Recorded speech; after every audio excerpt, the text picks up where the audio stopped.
We are live. Hello, everyone. I'm here. At last. It's been just about 100 years. Man. Okay. I just realized that my chat box in the video doesn't actually, like, read the Twitch chat until I fade over into the live streaming window. So the entire conversation up to this point is just not in there. I'm sorry, future viewers, wherever you are. uh, One Up Commentary said just before I faded in, I'm a huge Castlevania mark, and I love everything Netflix Castlevania except Alucard's arc in Season 3. I feel like I'm in the minority in that I really, really liked Season 3 in particular, and my biggest disappointment with the first series is that Season 4 feels like it kind of rushed past the whole resolution of all that to the part where they start fighting things again. Uh, but, I am in the minority. I realize that. Pretty much all of the Castlevania Netflix category over at AO3 is did you hate season 3? Well, this is a hurt comfort fix fiction that fixes all the problems with it by being nothing but fluff for 36 chapters. I'm not bitter. Anyway, I should get the emulator going. I need to actually tab over to the emulator first. Oh, man.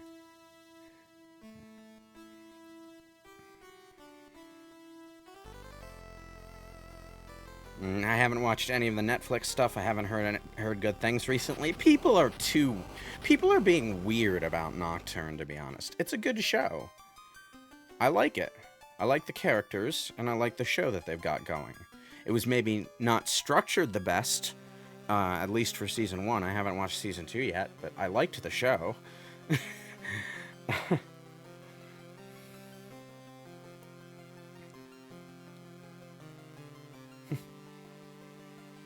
Well, let's see. Oh, hi, Ryan. How you doing there? I am doing fine, although it's been a hectic week. I was tempted to put off streaming for another week, but I was like, nah. If I don't do it now, I'm never gonna do it. You know? Anyway, this is the retranslated Japanese ROM of Castlevania III. I did this for two reasons, because the official English translation reads like it was written by a kindergartner, and also because the American version of Castlevania III is infamously hard. Like, it just scales up the difficulty to a redonkulous degree by the end of the game, and nah, that's not it. Also, Grant is useless in the English version. I don't know why, but they took away his throwing knives and just gave him a little stabby knife. It's just like, no, nah, I'm good.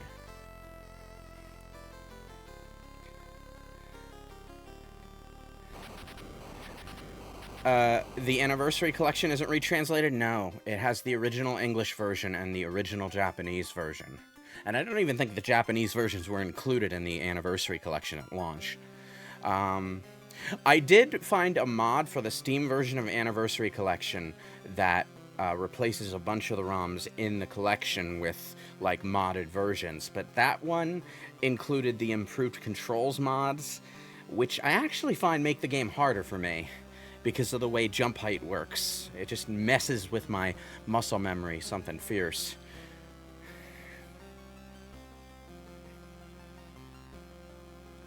Yes, they've redone the English script, and they kept the Japanese version's gameplay.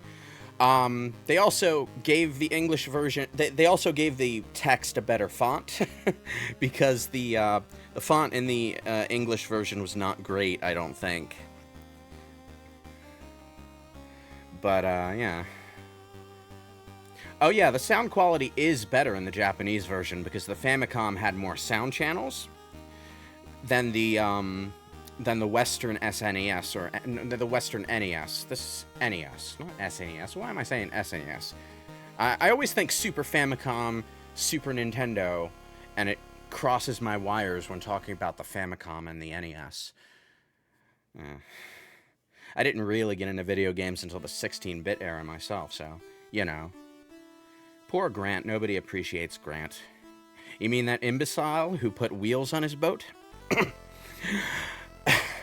I like how, like, one of the only references to Grant in the Netflix show is a reference to how he looks like a pirate. He's not a pirate, and there never was a ship with wheels on it. But it is kind of a funny joke. Also, it's totally something that Saint Germain would say.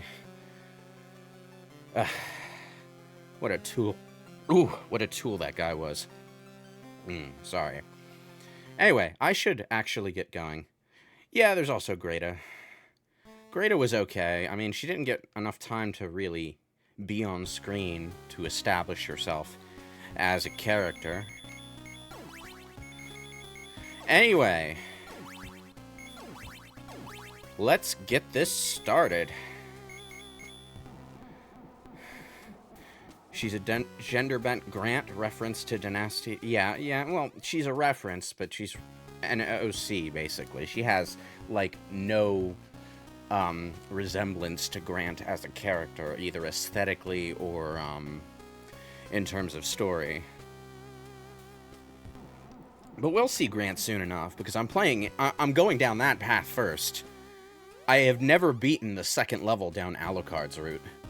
It is pure bullshit. I mean, I'll probably stream that route on another session, but not this time. Oh no. I don't feel like pulling my hair out right out the gate in my first stream in forever.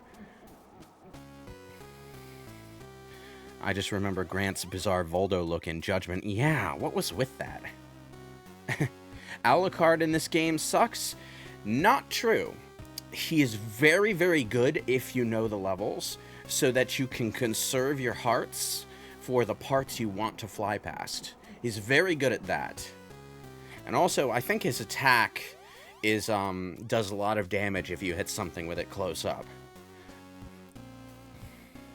But, you know, I'll probably end the game with Sypha, yeah. Grant I like, kind of, but he's a bit fiddly. Like, I can never get him to stay on the walls when he's climbing. Like, I'm always too tense while I'm, like, climbing around ceilings and walls. So, you know, Sypha's just easier for me to wrap my muscle memory around, you know? That sounded weird. I mean, she's easier to control. Not naming him Trefor? No. He's Ralph, and he's gonna wreck some shit. Ralph C. Belmondo enters the ring. Yeah, there's a Smash entry for you. Ralph C. Belmont is Trevor Belmont's Japanese name.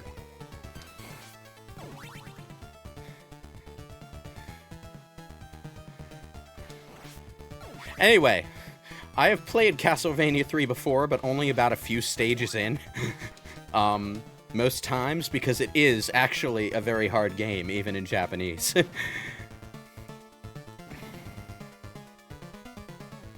Oh, Grant is actually pretty damn good, because he has full midair jumping control. In fact, the presence of Grant in this game actually confirms that making Trevor control so stiff was a deliberate choice on the developer's part and not some tech limitation. Like, I'm not playing with the improved controls mod. If I tap jump, I go full height. If I tap jump forward, I'm not changing my direction. I have to commit to that jump. And that's kind of how I like it in the really old Castlevania games, because they're clearly designed with that in mind. And it makes things deliberate. You can't panic jump and expect not to die, because if you panic jump, you're gonna land in a pit. Oh, but there is one thing about Castlevania III that you have to be really careful about, and that is the stairs. And I don't mean like, oh, the knockback will kill you, although it definitely will at times. But like, this game does not automatically move you onto the stairs. If you walk onto a ledge, you will just drop like a rock. I have died so many times doing that because I forgot to push up. Because the newer Castlevanias will actually, in that circumstance, just put you on the stairs. And I should stop. I need to pay more attention. This is Castlevania III. I can't just, like, zone out and talk and expect not to get hit by the goddamn bats, apparently.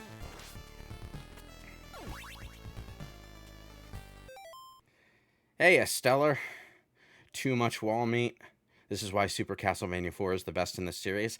I disagree. I prefer Rondo, but it's a close contest.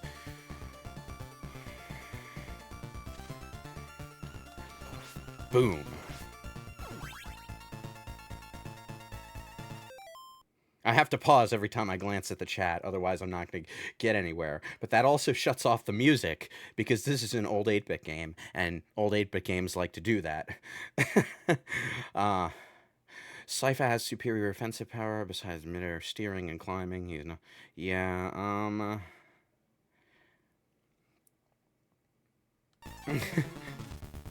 Well, what does being chunky and muscular have to do with being able to maneuver in midair?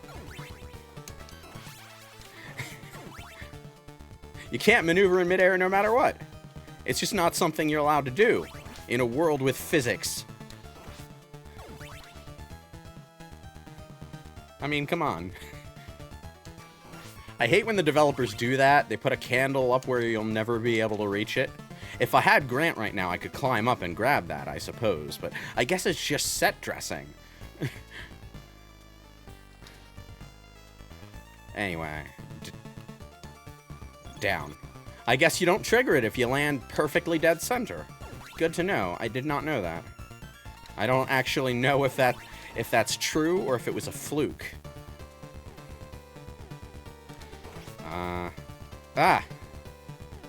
Oh, damn it. The items in Castlevania III disappear too quick. Medusa heads. God shits in my dinner once again. Ha! Thought you could fake me out with a double? Nope. Anyone beat Dracula X on the SNES? Oh, hell no. I can't stand that one.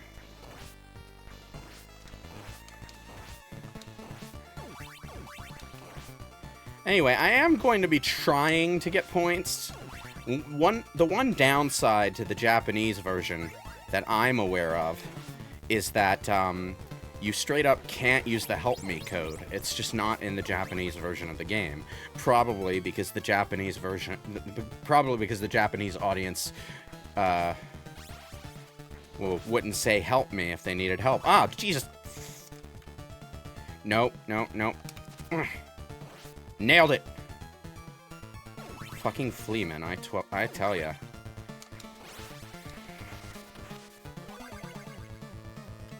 Kid Dracula was more designed closer like a Mega Man game? Yeah, it was. Yeah, it was really a Mega Man game. I made a couple jokes about that in the Castlevania 64 commentary, actually. I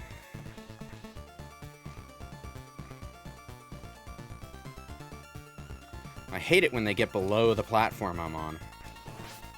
Ha! And the other one off screen, so it's gone.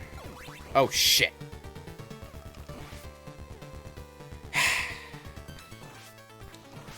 I can never remember which Castlevania games respawn enemies when they go off screen. Because it's not all of them. Yeah, it's cool to see. It's cool to see people like giving 64 and Legacy of Darkness a chance. Ah, damn it! I panic jumped. Ugh. I hate the wavy pattern the bats follow. It's not great. It's like just wavy enough that they dodge your whip like, half the time. Ah, damn it, I panic jumped again. Ah, man. I've never died on level 1 in Castlevania III before. This is the difference that talking while playing makes, you know? I watch a lot of live streams, and every player I ever watch misses extremely obvious things, or they get hit in really easy situations, and I'm like, I could play better than that. Then I actually try to live stream myself, and my skill level drops to like 60% of its normal. You know? I've got 1 bit of health left, and there's the boss. Hello? Let's see if I can actually win. Nope. It just immediately jumped into its attack animation. Great, thanks, game. Love you too. I've never understood the whip upgrades as a gameplay mechanic, to be honest. Because the whip upgrades come so fast and hard after you regain a life, after you respawn, that it's like,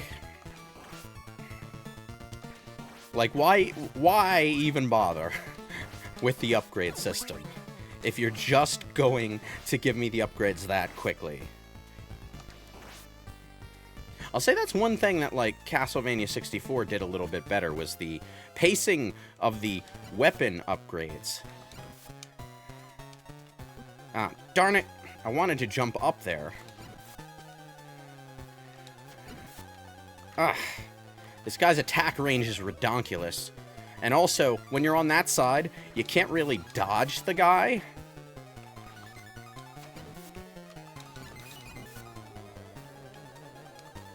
Ah, got him. There we go.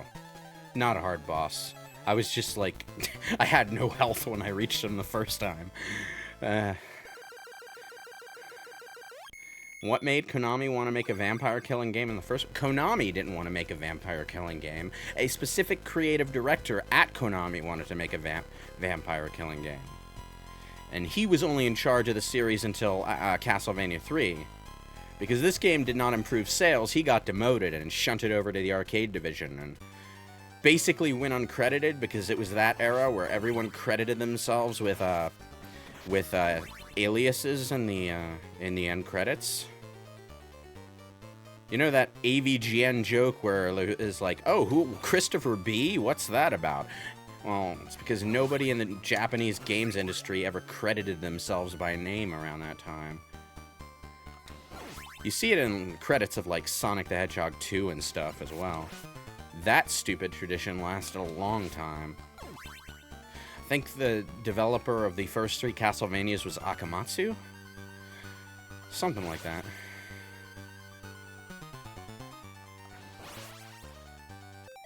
Basically, Konami wanted to die after the first game didn't meet expectation. No, the first Castlevania it did well enough. So did Simon's Quest, actually. It was more that Castlevania 3 did not improve sales. But the series still had legs, so they kept making Castlevania games without the original creator. Konami is great, you know? But heavy sarcasm.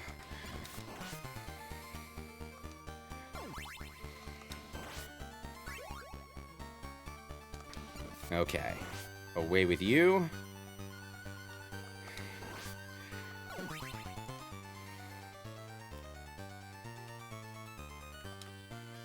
There you go. Alright. This level's actually interesting because you have to play it in reverse after you get Grant. And then the level design doesn't work very well for Trevor when you go backwards through it, but it works really well for Grant with his wall climbing. A raiding party of 1. Hello, Trios.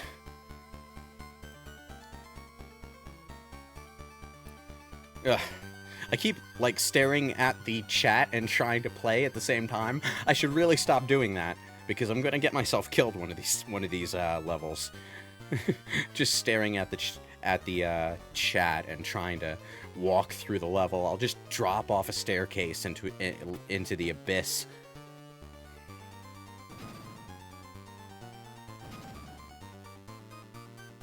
Whoop. These cogs are weird in 8-bit. Like, I can never... I'm always, like, paranoid about where the physics are gonna drop me, you know? Boop. Ha.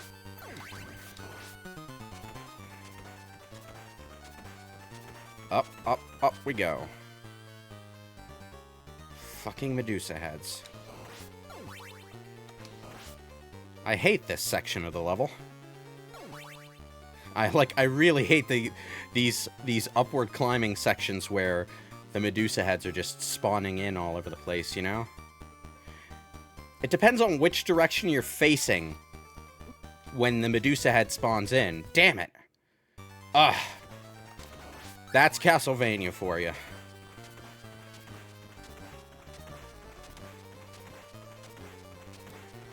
Ugh.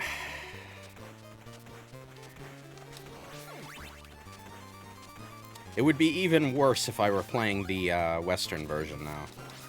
You know, because I would, eventually the Medusa heads would start doing more damage as you get further into the game. Ugh.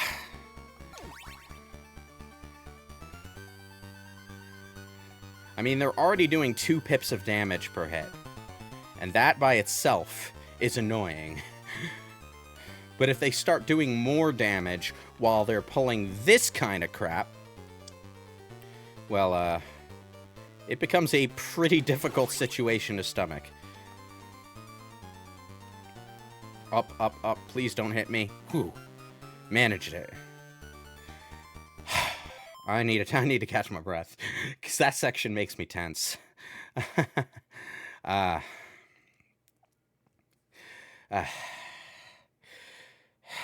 Hello, newcomers. Oh, excuse me.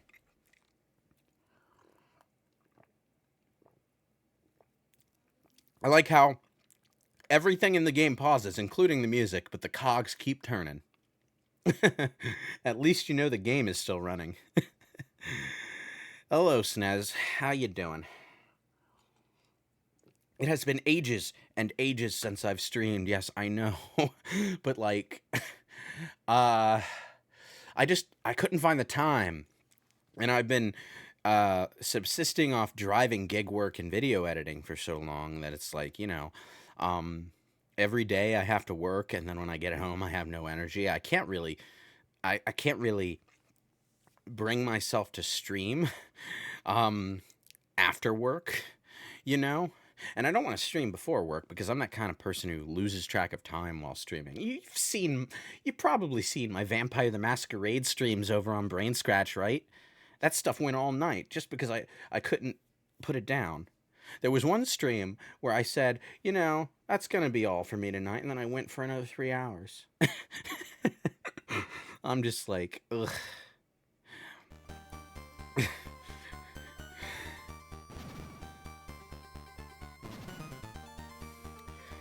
All right. Damn it, I keep forgetting that heart goes through the cog instead of landing on it.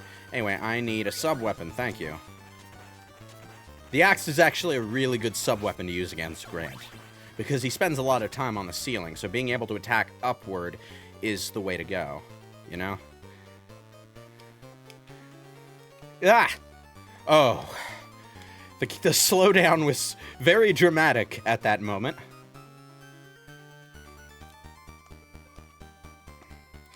If you are going to get hit by the Medusa heads, do it while you're on the stairs, because the stairs nullify knockback. See? Thank you, Medusa head, for that perfect timing. Ha! Perfect dodge.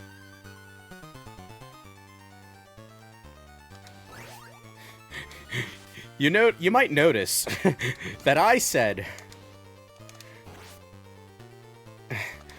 it was the Alucard level that was bullshit. This level's the one that's pulling the Medusa head crap. So what, pray tell, is it that makes the Alucard level bullshit? The goddamn birds. Their attack patterns are so damn I picked up the knife, didn't I? Oh, shit.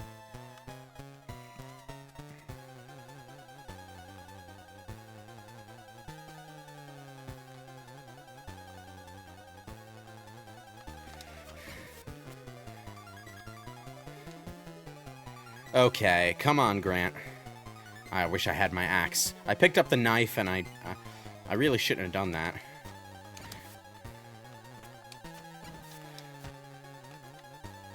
Curses. The knife isn't bad to fight Grant with. It's just like, he spends a lot of time out of range.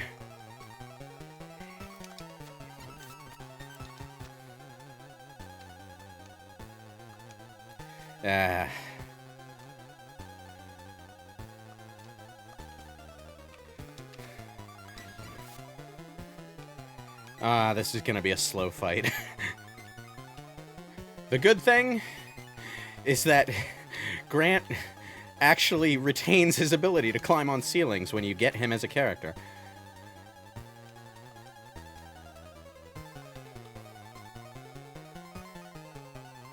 Ah.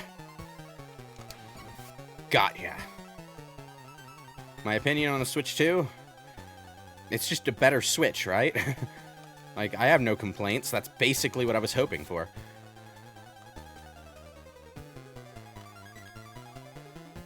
It does have backwards compatibility, right?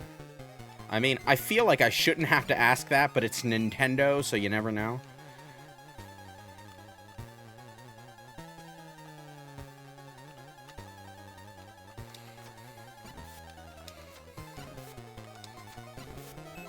There you go.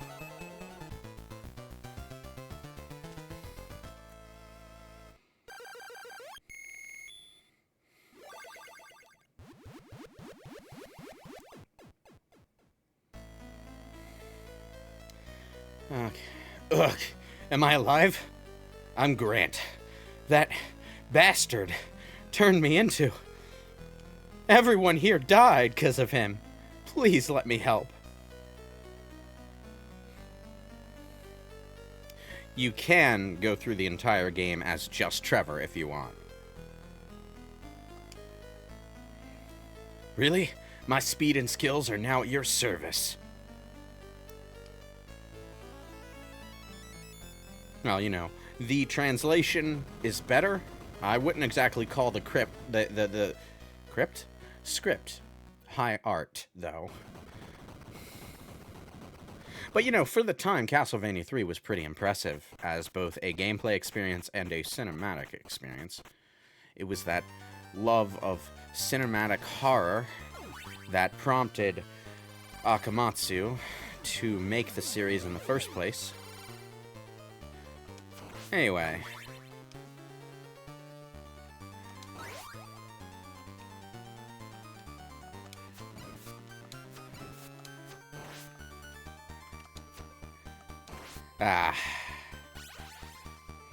I do like Grant.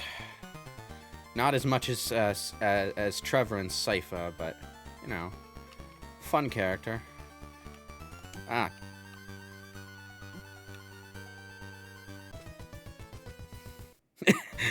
I don't know how I managed that, but I did, somehow. It's fine. I needed lives anyway. It's not like I had a sub-weapon worth keeping.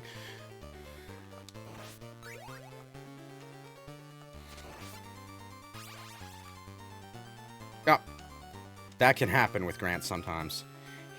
He ends up climbing under a block and then gets stuck under a block.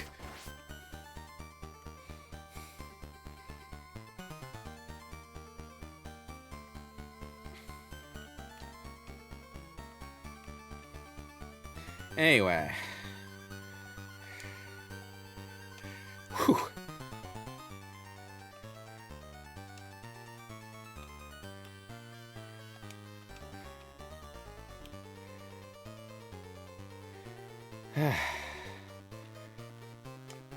This area is still such a butt clencher.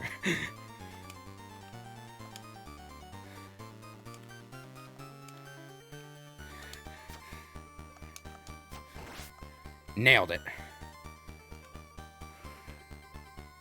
Ah.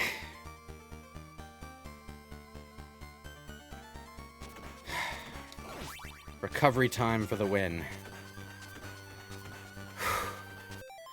Okay. Breather moment. That last wipeout was spectacular, though. Just knocked back all the way down into a spike pit, and then knocked back from that into a bottomless pit. Just like Looney Tunes wipeout that. What I'll never understand is Konami went out of their way to make the international version harder. I mean, they're not unique in that regard. The same thing happened with Devil May Cry 3. Double shot. Excellent. Damn it, that's not the one I wanted.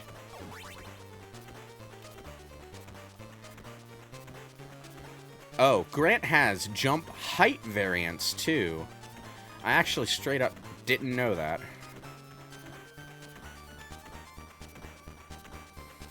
I can't climb around the stairs. Ah, damn it!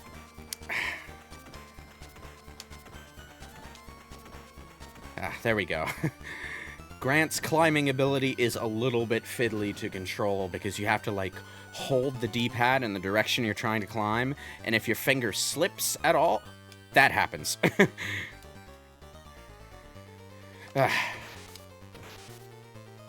Boop.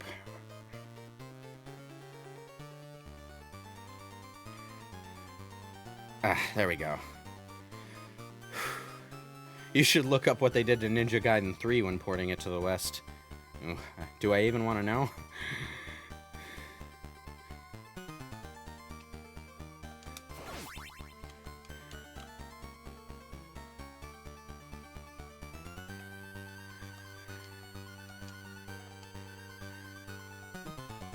Ow!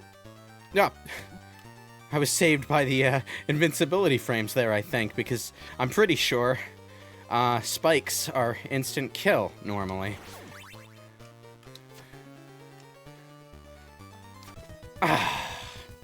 One of the oddball things about Grant is that because he impacts the...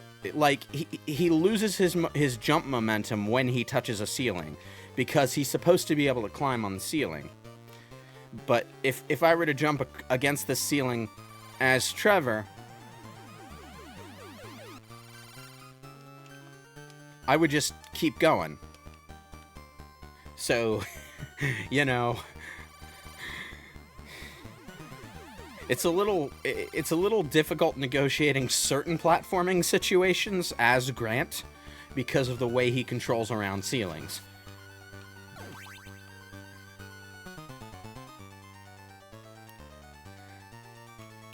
It's like you'd think his superior jumping control would make him just the indisputable best pick, but no. He actually has a pretty substantial downside to the way he controls. I did it again. I should have changed back to Trevor. I was just explaining why that was a bad idea, and then I go and do it again. Ugh.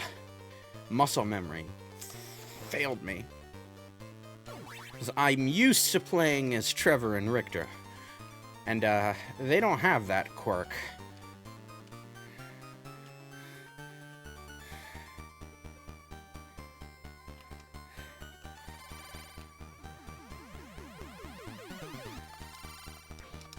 Ah, damn it, I missed.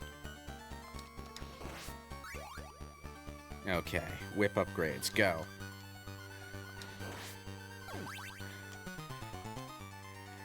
There we go. Back to Grant.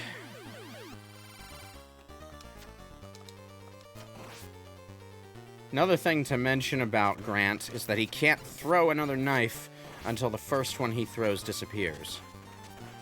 So, keep that in mind. Why was I bothering to go to the right? Hang on.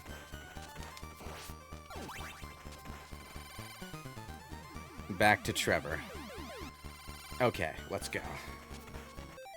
By the way, do party members share a health bar? Yeah, they do. It's not until, Actually, the Bloodstained 2D games, where they experimented with a version of the partner system that split health bars.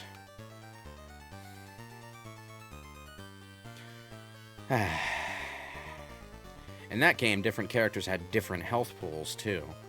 Like, I'm pretty sure the mage, Alfred, was just straight up weaker in terms of health than any of the other characters. Okay. Alright. I need to see if I can get a health weapon upgrade for, oh, hang on.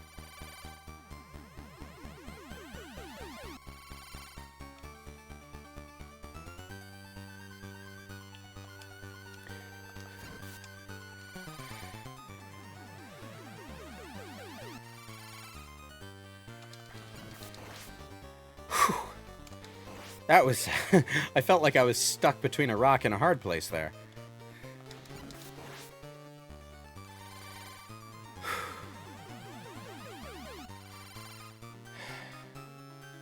I love Grant's goofy walking animation on the stairs. Yeah, he is kind of like...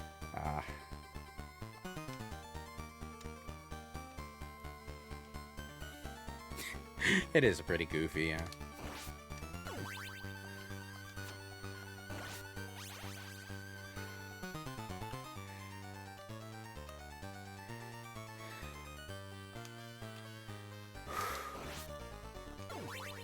Alright.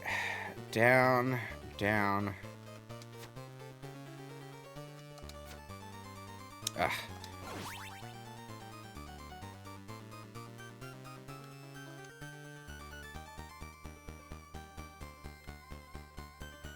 I'm like really wary of the stairs.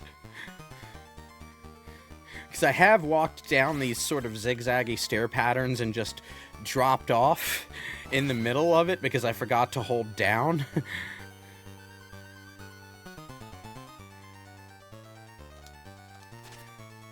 Ah, that's the range. Okay. Boop. Boop.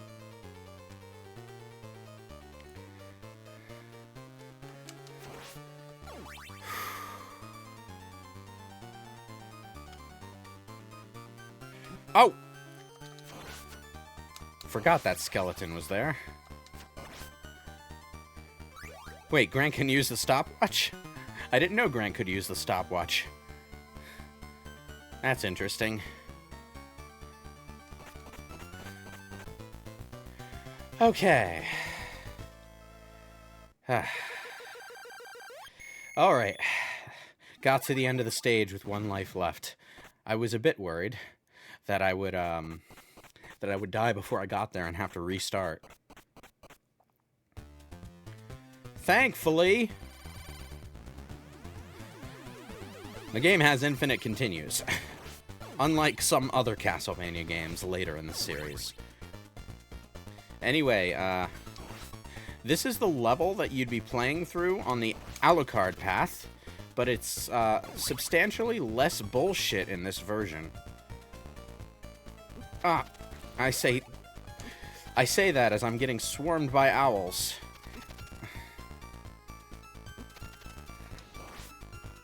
Ah!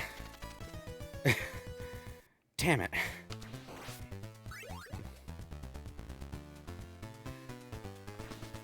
Like, I'm pretty sure that the version of the level you'd be playing if you went straight here. Ah. Okay. So another thing about Grant, his attacks come out just a little bit faster. Ah.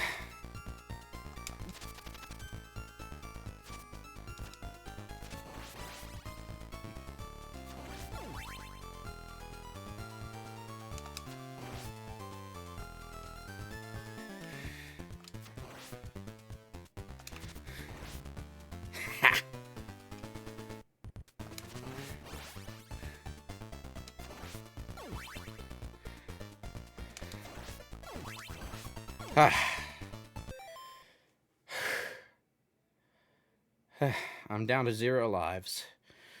So I'm probably gonna have to go through that bullshit again.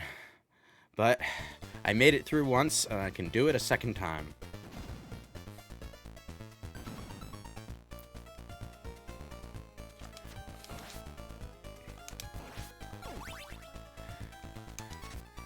Is that a red skeleton as in the... Yes, that's definitely a red skeleton. Like, I wasn't sure if it was just the 8-bit coloring or an actual red skeleton as I know them.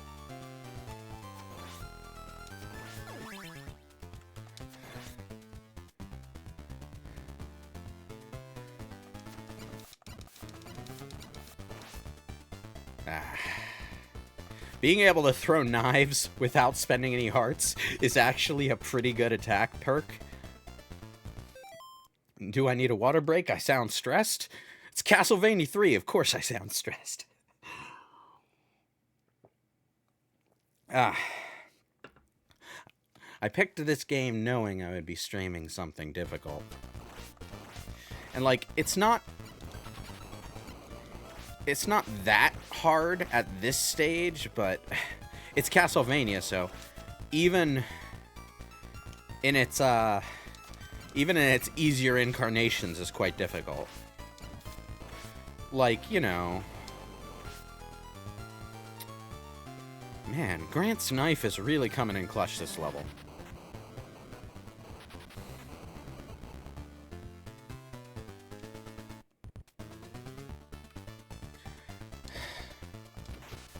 Wall meat! Ah, sweet, delicious wall meat. Okay. Also, I'm at 0 lives, so I'm trying. I'm like, I know that if I die, I don't get a checkpoint. I'll have to restart the level. I want to see if I can at least get to the end of the level on 1 life, though. Wait. That was the end of the level? That was the end of the... Wait, is this the path to Sypha? Sypha? Rather? I always say Sypha because of the way it was spelled previously in the old translation. Sounding like me and my run of Dragon Quest III HD. Why did nobody warn me how hard that game is? Top path is to Sypha? Yeah, I thought so. I think that's her statue, actually. I assume she's a statue because she was a statue in the anime. I haven't actually, like... Oh, the candle protected the damn bird.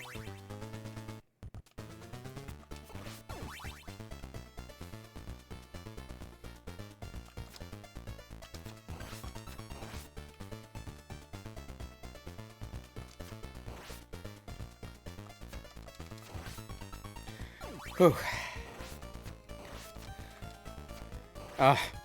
Okay.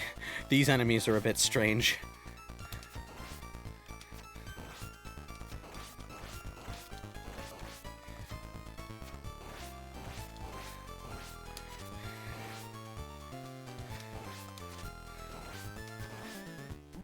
Ah, damn it.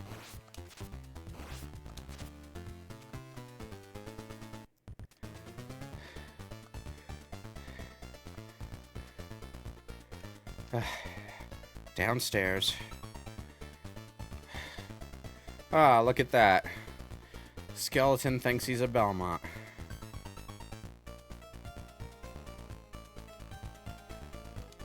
Oh, damn it.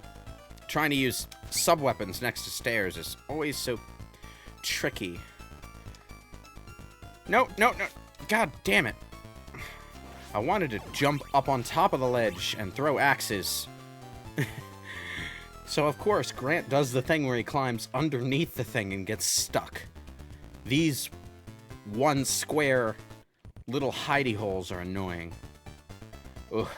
Honestly, I think the reason I find Dragon Quest III difficult is because Dragon Quest XI was so easy in comparison to how I think about it.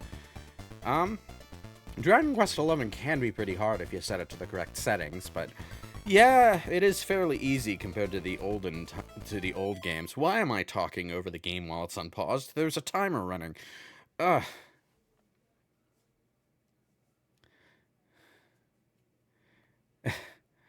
Just kept coming from that fountain and didn't realize it didn't stop. Playing Castlevania Chronicle in the room with the infinitely spawning red skeleton. Oh, Castlevania Chronicles is so hard. Ugh. I have it on PS3, the PSN version.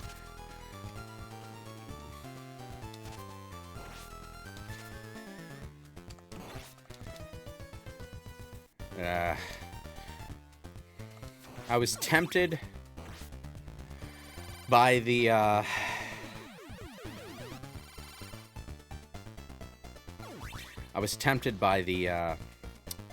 candle.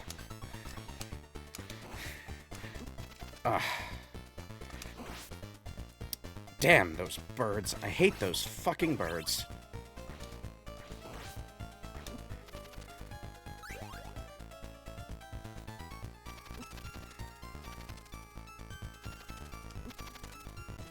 I was hoping I could just, like, bolt through. But no. No such luck. Okay, back to Grant. Doesn't Chronicles have an arrange mode that's more balanced? Yeah, but more balanced just means the health. The health damage you take isn't redonkulous anymore. It's still... You still take a lot of damage, though.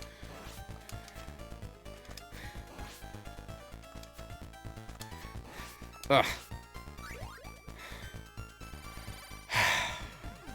Okay, I have a moment to breathe.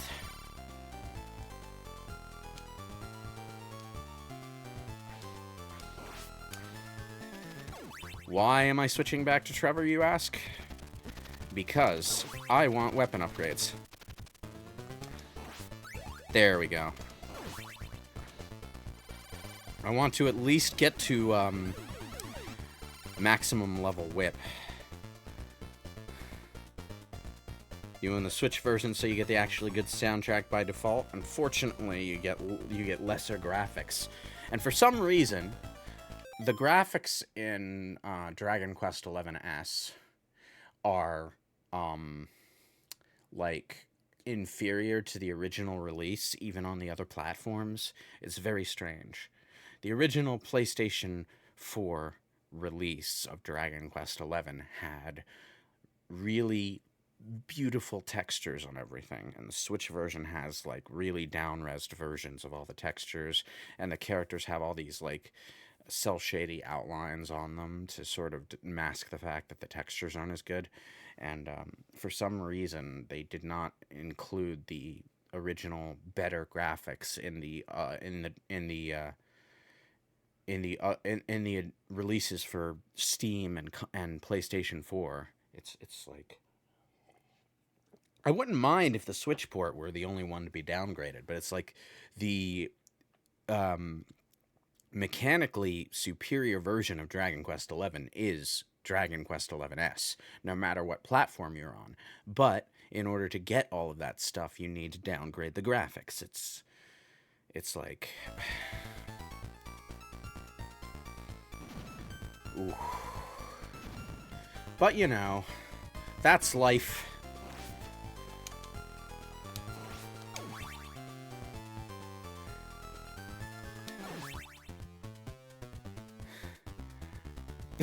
Eight-bit graphics are so weird. I was looking at that, like, rock in the background, and I'm like, wait, is that something I can walk on? No, it's not something you can walk on. It's actually, like, something that'll kill you. Oh, Okay, I can't use the sub-weapon while I'm on the stairs. No, no, no, no. Ah. There you go.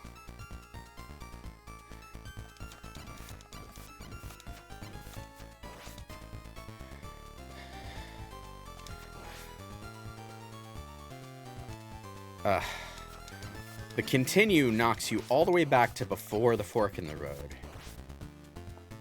I guess for new players, that's not such a bad thing, because, like, if one of the paths is giving you shit, you can switch to the other one real quick, but, you know.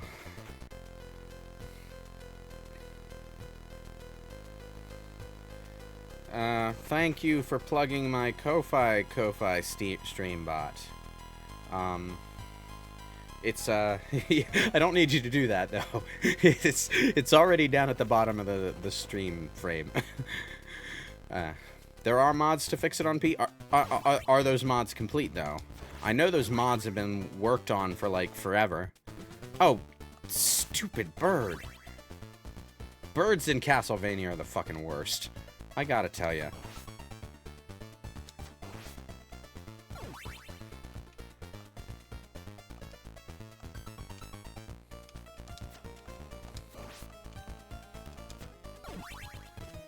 Ugh. These stupid jellyfish things. That bird always gets me. How well is Dragon Quest doing these days in sales? Well, I think it's doing better than it used to over here. As for Japan, it's doing as spectacularly as always over there.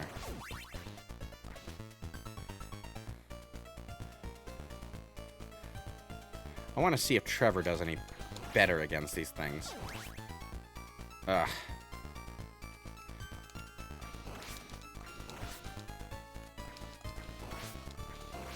The advantage to the whip in basically every Castlevania game is that it's one long hitbox that actually lasts quite a while. Like, in comparison. Like, I can... If anything touches the whip while it's extended, it will take damage. These stupid jellyfish. Ugh. Look at this. This whole situation is just ridiculous.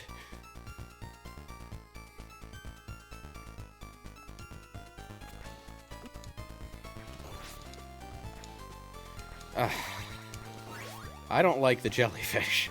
I don't like the jellyfish level. Man. I'm on 0 lives again. God damn it. This level is kicking my ass.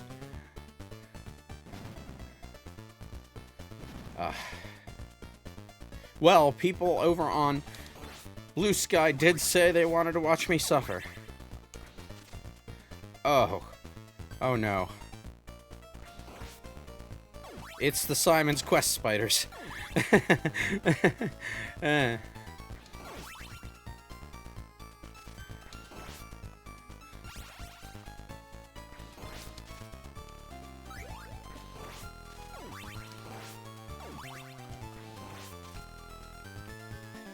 Damn it. I missed out on some points. Why is that a bad thing? Well, points means lives, and I have 0 lives, so I actually could use a bit more score right now. Okay, down we go. I'm gonna die to the boss. I am so gonna die to the boss. On the subject of suffering, any chance of a Dante Must Die run? I don't actually like Dante Must Die all that much, personally. The reason being that a lot of the appeal of stylish action games for me kind of dies when the enemies stop being able to stagger. And I'd rather play Dante Must Die than, say, Castlevania Lords of Shadow, where the enemies just don't stagger at all, even on normal mode. But, you know, it's kind of hard to combo things when they just attack through your attacks, you know? Oh, this is the boss. I'm gonna die to the boss. Ah, Stone Eye Cyclops. Ah, that... Oh.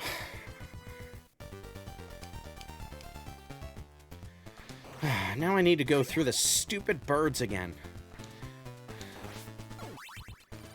I know where the second upgrade is, so I'll just go through the entire thing as Grant, and then switch back to Trevor when I get to the end.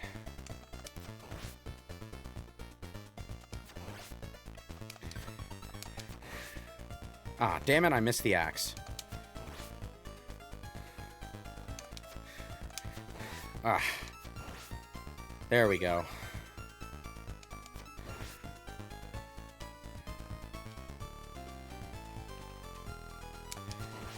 Ah. Come on.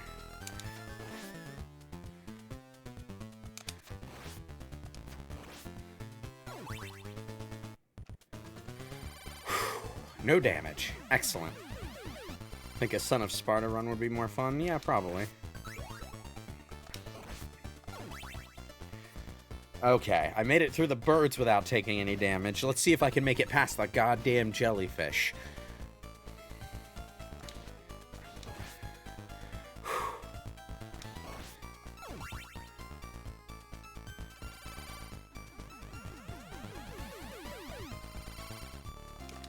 Man, you know, I never thought I'd say this, but that Morrowind stream is gonna be like a breeze compared to this. Because I know what I'm doing in Morrowind, and when you know what you're doing in Morrowind, it's actually not that hard a game. Okay.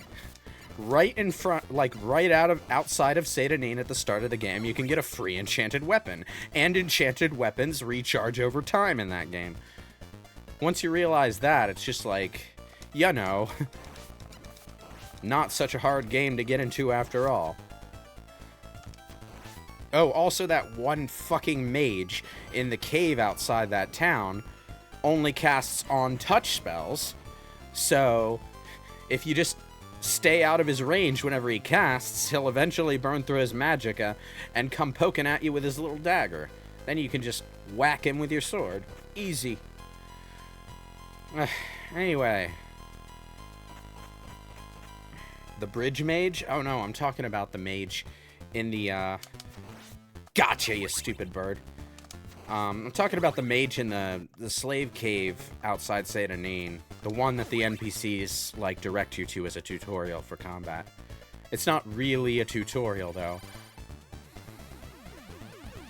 It's actually more of a trial by fire. Or more like a trial by shock. Because the mage, like, just inside the cave, he, casts shock on touch spells. Which will one-shot most characters and can two-shot, like, the ones that start with a bit more HP than the others. Ah! Don't!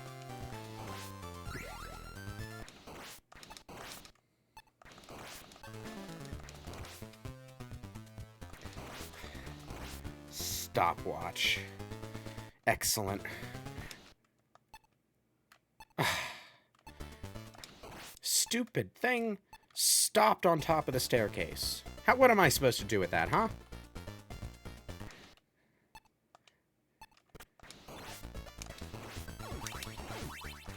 Any wall meat? I could really use some wall meat right about now. Nope. Especially if you took Apprentice, then the double one-shots you. Then it double one-shots you. Oh, man. I never knew what I was doing the first few times I played Morrowind, and that was on the Xbox version to boot. Ugh. The Xbox version's not great, I'm gonna say. Like, it, I mean, it's stuck with, like, base Morrowind draw distance, which is already a drawback. But the UI is terrible. Like, it was not designed for console at all. Say what you want about the Skyrim and Oblivion UIs, but at least they work on console. The Morrowind only has a decent UI when you're on PC with keyboard and mouse. Uber Eats for some wall meat. Wish I could. Ugh. You know, I ordered Grubhub yesterday, or maybe it was the day before. And my food, my delivery bag smelled like cigarette smoke. And I'm just like, were you smoking in the car when you were delivering my food? Come on, man. Ah, damn it, I lost my stopwatch. I wanted to see if that would work on the boss, maybe. Oh.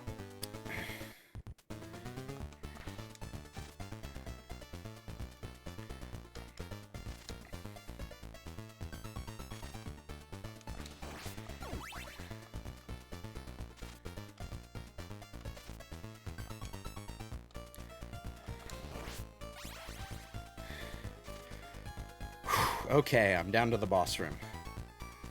Those load times, yeah. I mean, I'm playing OpenMW off a solid-state drive, so I have no load times to speak of when I play Morrowind.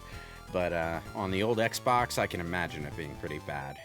Okay, I'm down to half health. I only have a knife. Come to think of it, didn't Trevor throw his sword at the stone cyclops in the show? Alright, let's check Grant. Grant has the axe. Okay. Alright, I think Trevor's probably going to have an easier time against the Stone Cyclops than Grant.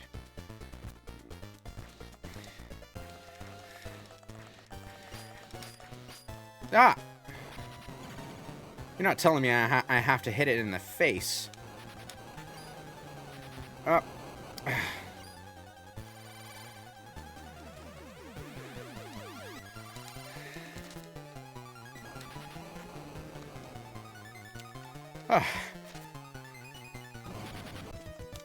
I was trying to climb under the thing again.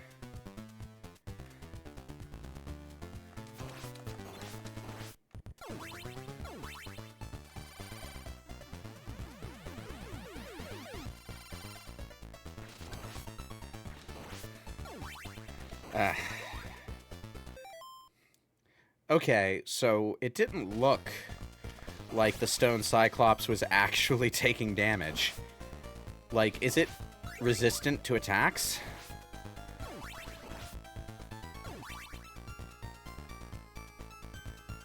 If you off-screen the spider it shoots doesn't go anywhere. Okay, good to know.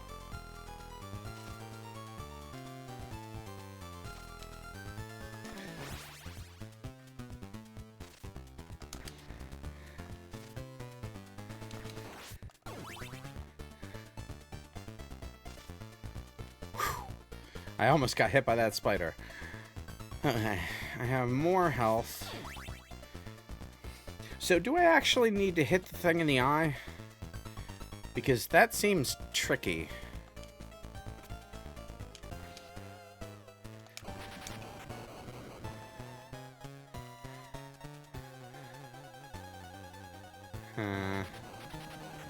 It is damaging it. Okay. Get over here.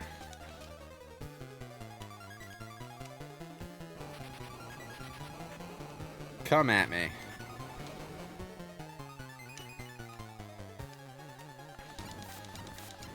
Ah, I've got your number now, you stupid. Charge at me, come on. Over here. Ah. There you go. This guy ain't so tough. Ah!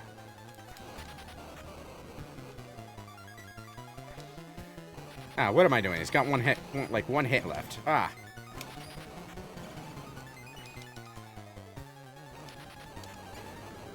There you go. Okay.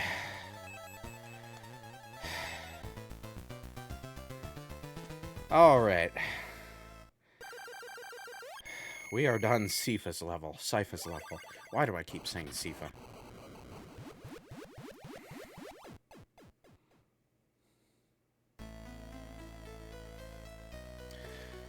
Thank you. I am Sypha. I am a vampire hunter. Yeah, that whole speaker magician thing? Show only. If you need my help, I'll gladly join you. Accept a partner? Yes. Thank you. May the Earth's spirits help us on our quest. Those lowercase s's are a bit squished in this font, I'm not gonna lie. Ooh. Okay. My duty ends here. Please take revenge for me. Yeah, you can only have one partner at a time in Castlevania III.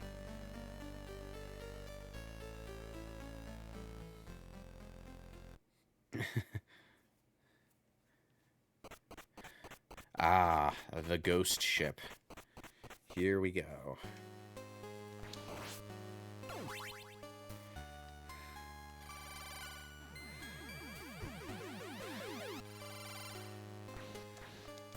So, our basic attack as Sypha is just this little rod.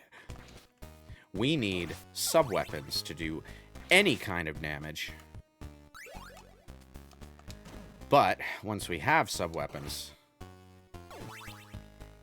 well, that's when it becomes a party.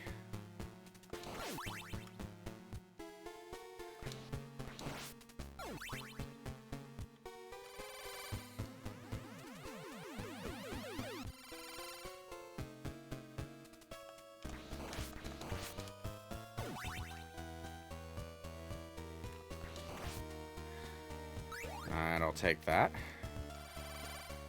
Let's try to get another sub-weapon as Sypha.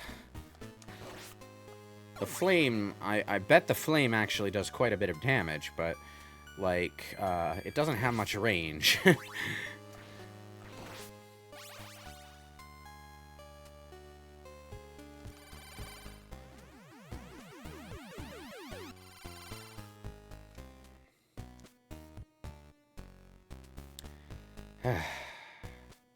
This guy is just here to test my patience, isn't he? That is some A-plus enemy placement.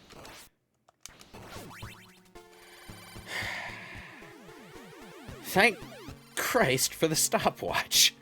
Or that would have been an impossible situation. Oh, damn it.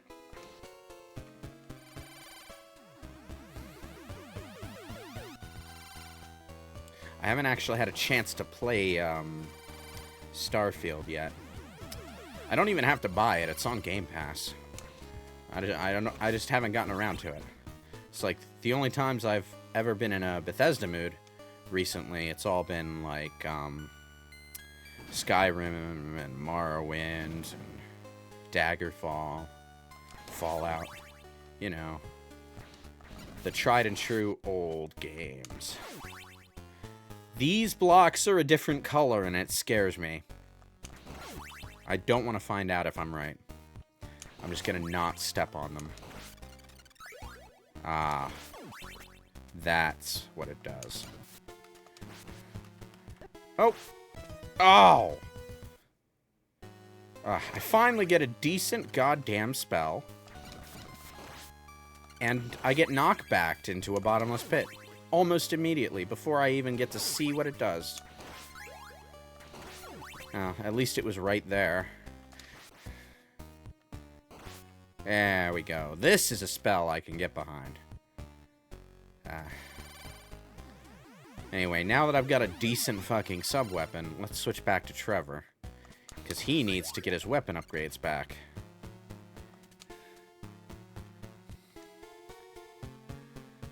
The Dishonored series, I have them. Like, I've gotten them both at one time or another on various Epic Games and GOG freebies. Ah, there we go.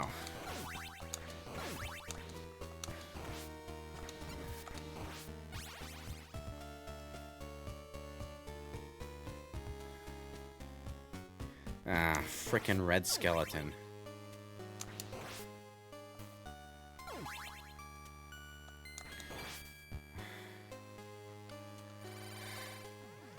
Okay.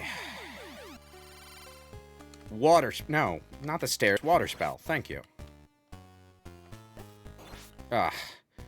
I didn't stop in time. I meant to stop before hitting that, before hitting the top, but, like, didn't work.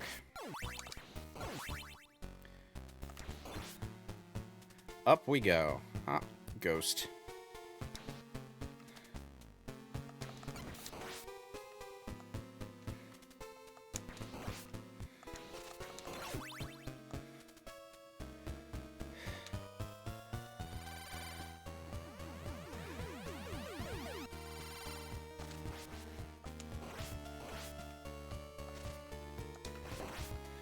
Ugh.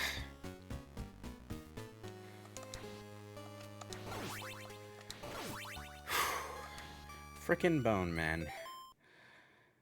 I've been meaning to give Fallout 3 a proper spin. New Vegas was my first, and I love that game. Well, Fallout 3 is good. It's got some issues, and the design priorities were very different. It's a lot more like a Bethesda game than an Obsidian game, in the sense that roleplay is kind of like a backseat priority, and the game is definitely designed to capitalize on that open world freedom. The best way to play Fallout 3, in my mind, is with the Fallout New Vegas engine grafted into it. Tale of Two Wastelands is actually really, really good, because it merges Fallout 3 and New Vegas into this Sonic 3 and Knuckles Frankenstein's monster of a mega RPG. You can start in either wasteland as either character and then just transition into the other once you find a place where you can travel. It's really it's really good, but of course it's two massive Bethesda-style RPGs stacked on top of each other, so, you know, it's the kind of gaming experience that will take a lot of time out of your life. Not in a bad way, but, you know, it's a lot. It's a lot of game to play.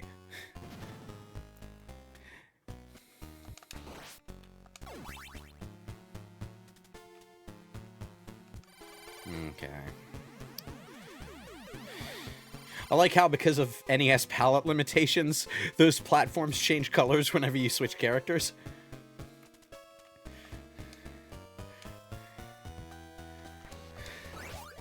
Holy water. Yes. That is a sub-weapon I like.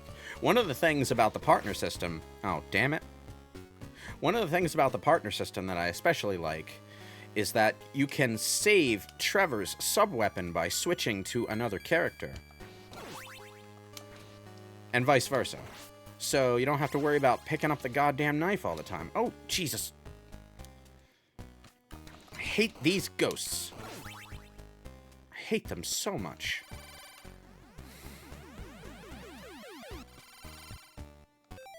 It's like getting the Big Mac with a McChicken patty stuffed in.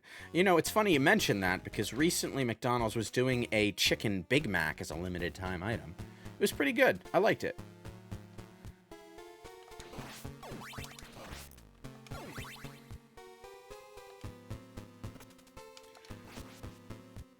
Oh, no.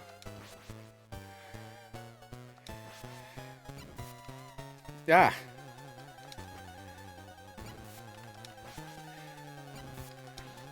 Come to think of it, it was my mage that I fought, that I fought Medusa with before, in 64. It was Carrie who got the Medusa fight. Man, that water spell is so damn good. I love it. I am not regretting switching to Sypha at all.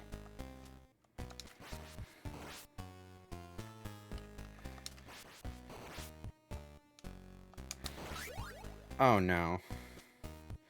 Ah, well.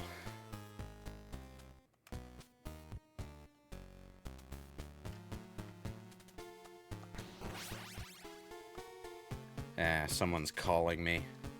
I should probably check just to be sure. No idea what that number is. Never mind it.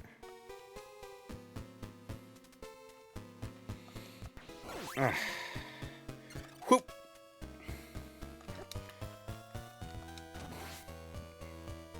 Oh man, I'm almost dead. At least it's the beginning of a new level.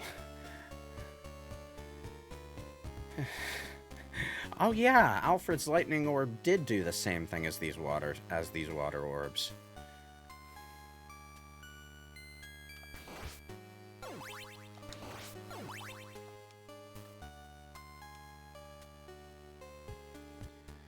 Oh man.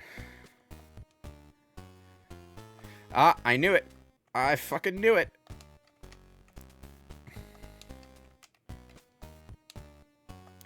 Ah. Hey guys, you remember when Castlevania was a platformer and not an action game? I do. It was fun. And yeah, Fallout and Elder Scrolls are dangerous games for me to pick up, especially now that I've been experimenting with build the perfect mod builds for myself. I had like 100+ mods all set up in Skyrim, and then Bethesda updated the game on Steam, and my mod list basically blew up. I have the GOG version now, which is a lot better for avoiding those pesky updates. Bop. I can't believe I avoided getting hit by those birds. The staff does come out a lot faster than Trevor's whip. Up. But not faster than that sword.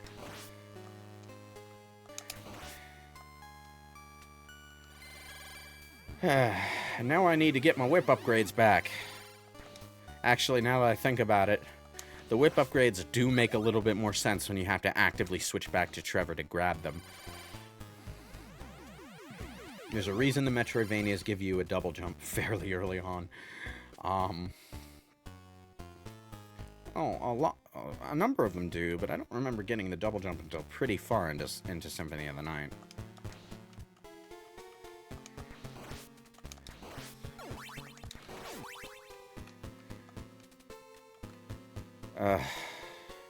There's that A+ enemy placement again.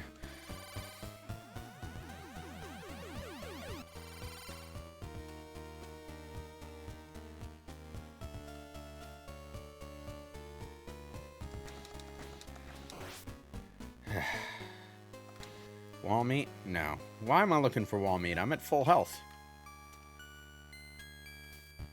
Oh, if we had Grant, we can actually take a shortcut there. That's pretty neat. Oh, nope, nope. Wait, did the enemy just drop? Yeah, the enemy just dropped a full whip upgrade for me. Thank you. I appreciate it. I need a spell for Sypha. Maybe a third of the way through the first castle in Symphony of the Night. Yeah, that sounds about right. I mean, you get the double jump, like, a bit later, but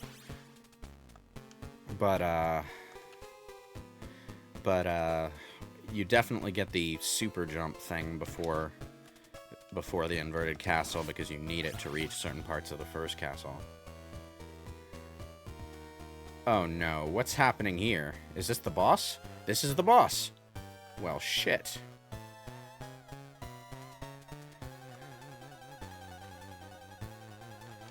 Ah.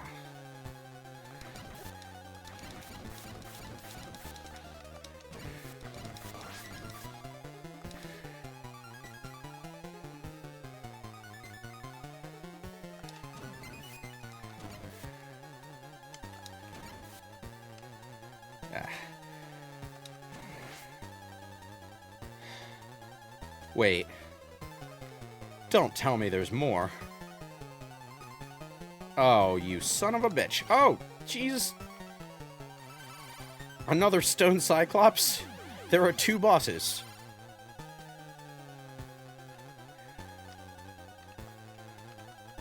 There are 2 fucking bosses.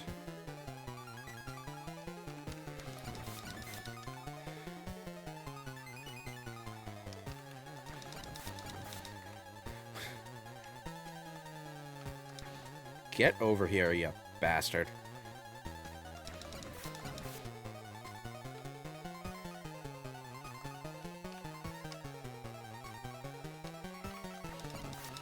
I was so proud when I beat those mummies so quickly as Sypha, and then this guy shows up.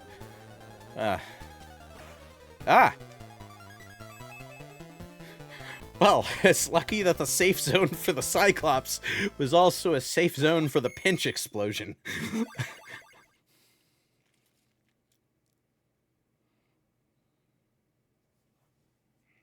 Oh, you were actually playing Morrowind. We were just talking about it.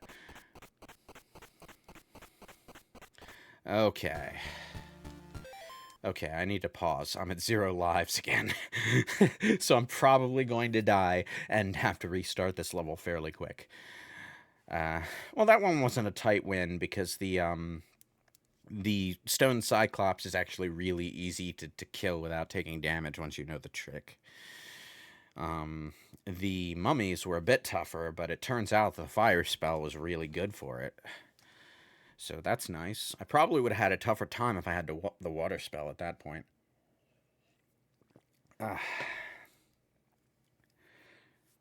Fans now want to remake Morrowind. Well, I mean, there are various Morrowind porting jobs in the other engines, but I don't know about remaking Morrowind. OpenMW is good enough for my tastes. Prince of Persia: The Lost Town gives you a pretty decent wait before the double jump. Yeah. Metrojet is weird because you get a double jump and then it feels like it isn't too long before you get the space jump as well. Yeah. It was kind of doing a tiered upgrades thing. You get the double jump and then the space jump. You get the slide and then you get the morph ball, that kind of thing. See you, Shiro. And... oh, the time limit? Wait, was I really close to the end of the time limit? Jesus.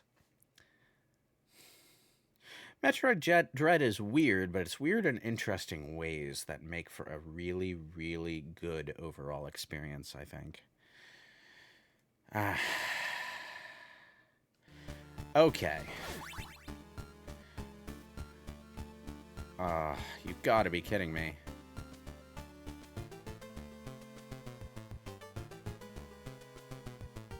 Okay, so I can walk across those without any problems.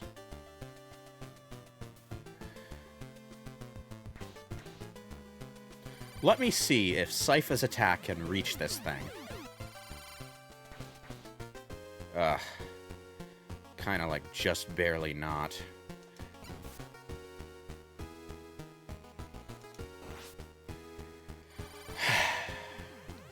Okay, not bad. I really respect it for completely changing how its pickup system works halfway through the game, and with in-game story justification. Yeah, the X-Parasites.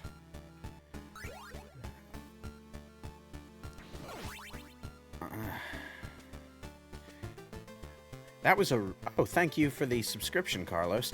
That was a really good mid-game mix-up. I gotta give it credit. These bone towers are placed really deviously. The thing about these platforms is I think if you jump on them, they'll flip over, and then you'll have spikes to deal with. Assuming you don't fall right through. Oh, no. Shit. At least I was still on the stairs when I got hit there. The stairs, as I've said before, nullify knockback.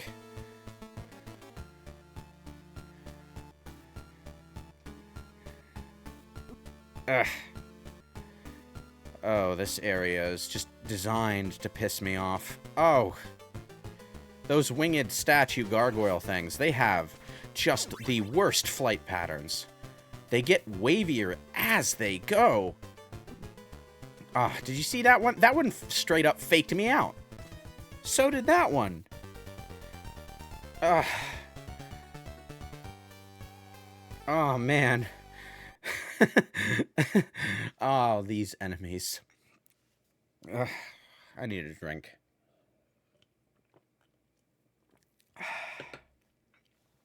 It's ginger ale. I don't drink alcohol.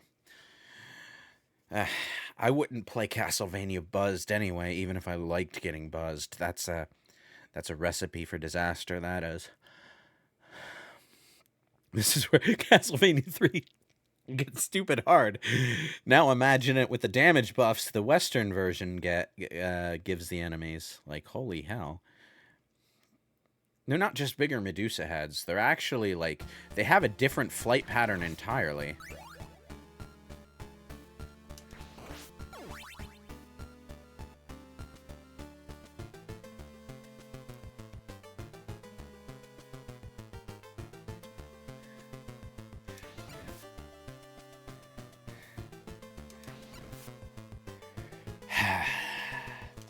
Well, this is tedious.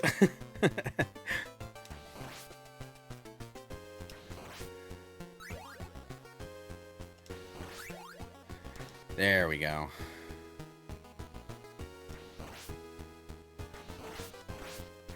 Ah, I didn't get the heart in time. You really don't want to get hit by knockback here. I'll tell you that much. Dead by Daylight crossover in October? Oh, the Castlevania, yeah, they did have a Dead by Daylight crossover now that I think about it. I never actually played Dead by Daylight. It doesn't seem like my kind of thing, to be honest. Ugh. I think the recipe for victory here might actually be to intentionally whip the gargoyles and not even let them pick up steam. Yes. Okay. So don't try to avoid these things, because you won't. Try to damage them instead.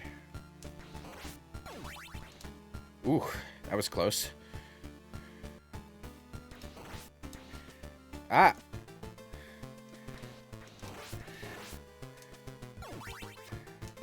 Ah, I accidentally hit the up button. Ah! These gargoyles, I tell ya. Oh, no. Hey! Yeah. Try to duck near some stairs and you walk straight down them.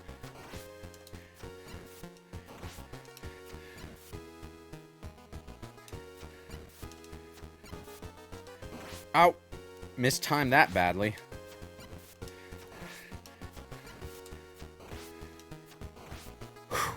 I'm actually using the knife. It's like it's kind of a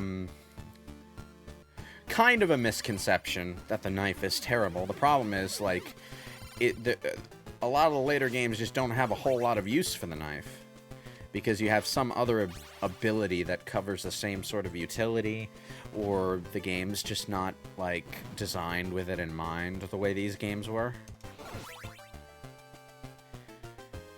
Oh, it's these things. Great.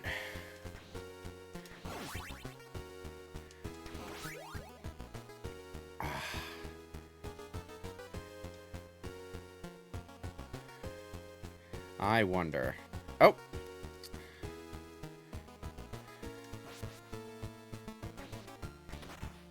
Yep, I can freeze them. Gotta be careful trying to use sub-weapons near stairs, because if you're, like, close enough, it'll automatically go up the stairs.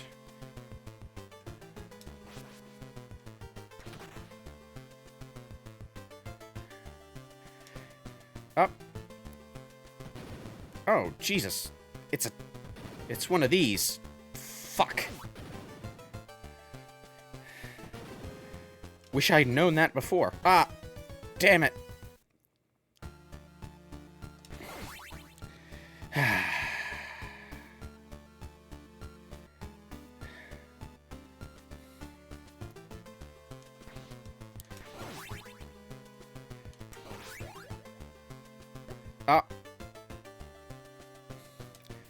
Ah.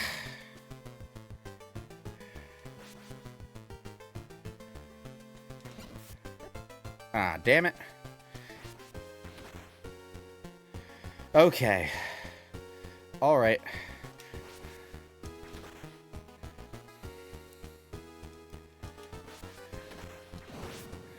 Gotta book it.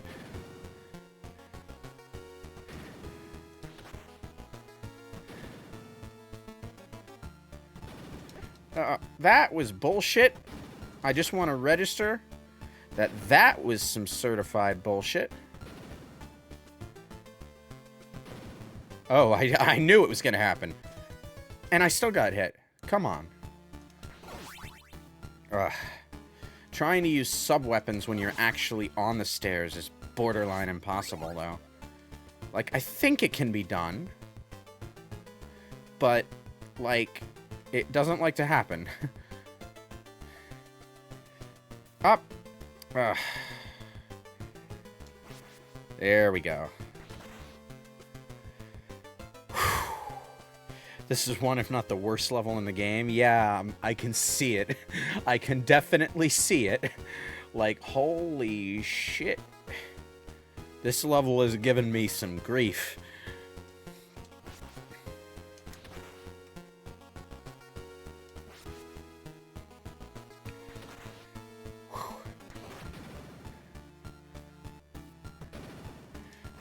There we go. You kind of have to come to a full and complete stop for the sub-weapon to work on the stairs.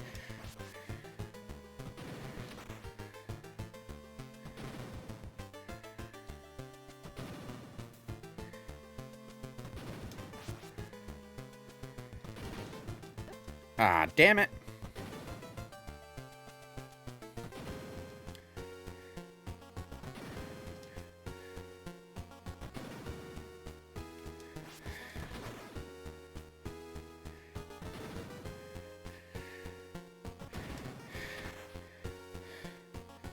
Okay, up, up, up. Oh, wait. It stopped moving. I'm at the top. Okay, good, good, good. I can, try to pick something up for Trevor, then. See what these candles have for me. Hearts, not bad.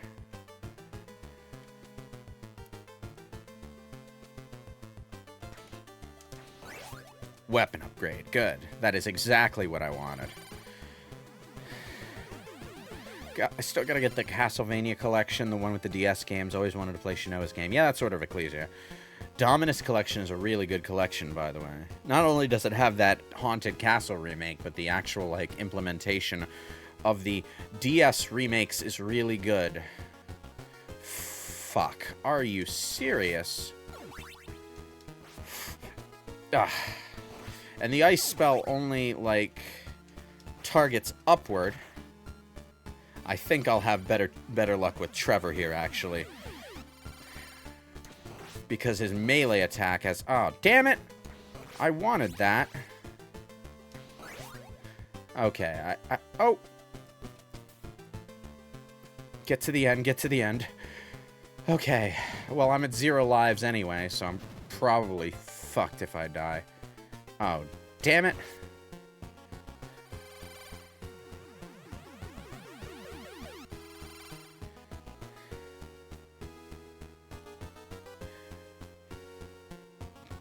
Come a little closer, coward. I don't have a lot of range with the ice attack. I wonder. This stupid bastard keeps backing away.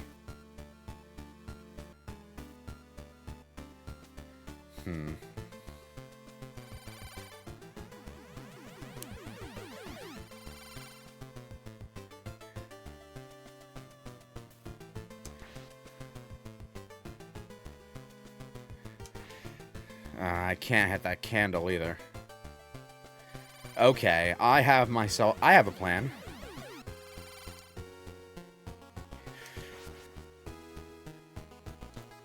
Gotcha.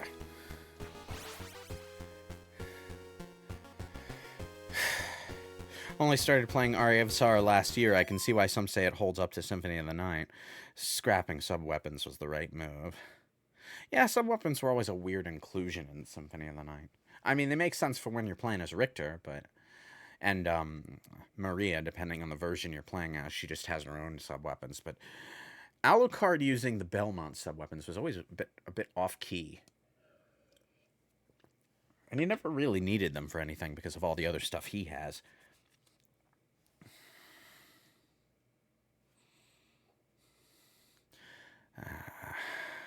Aria of Sorrow is a really good game, yeah. Oh! I was like, I saw those bone towers. I want to, like, get down the stairs again to try and, you know, take stock of what the situation looks like. But no. No, I had to go and press left instead of down. I said it. I said the stairs could kill you if you didn't remember to press the right button.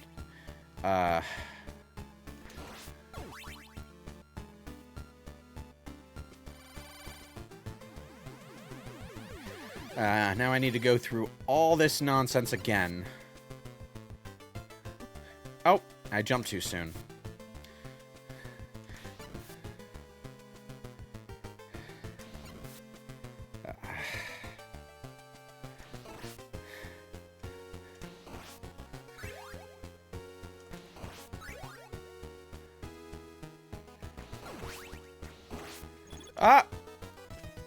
I panic jumped.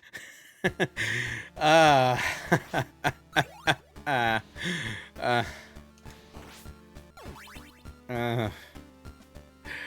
hate this level. I hate it so much.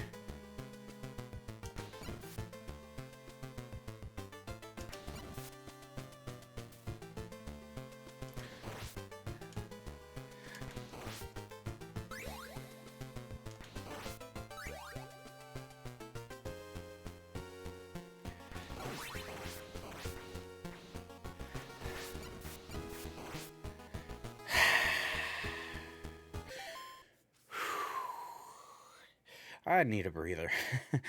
uh, Johnny raged when he played this on SGB as well. Yeah, I can imagine. He was probably playing the English version too, wasn't he? Or was he playing the Japanese version, just like untranslated? I remember Haunted Castle score table theme was really good, but you didn't hear much of it till it was used in the level 2 theme for Adventure Rebirth. Yeah, Adventure Rebirth soundtrack is a really choice selection of remixes. Adventure Rebirth was actually the game that got me into classic style Castlevania, because up until then I had really only played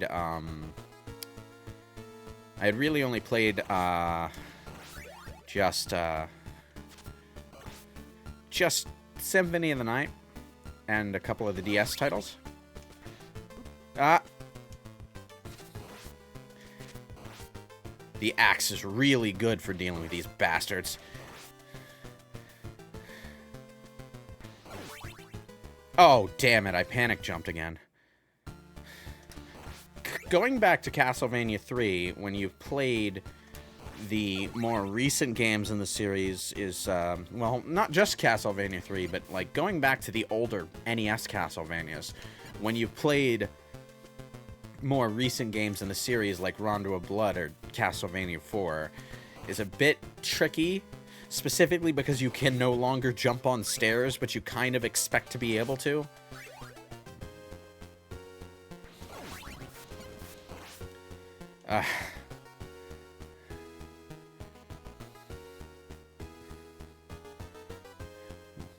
Keep hoping Konami will make something in the night with the Saturn exclusive areas and playable Maria, but no dice so far.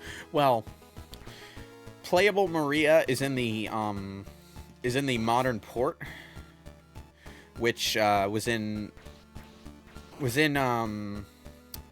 Requiem, Dracula X Chronicles, and the mobile port actually has playable Maria. The mobile port's actually a pretty okay port of the game if you have like a gamepad for your phone that you can use with it.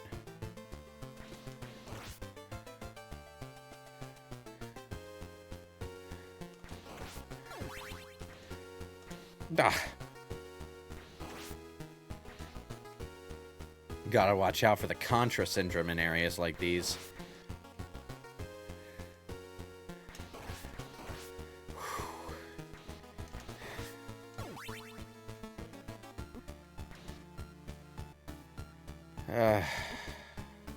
Yeah, sure, just hit me while I'm on the way up. Why not?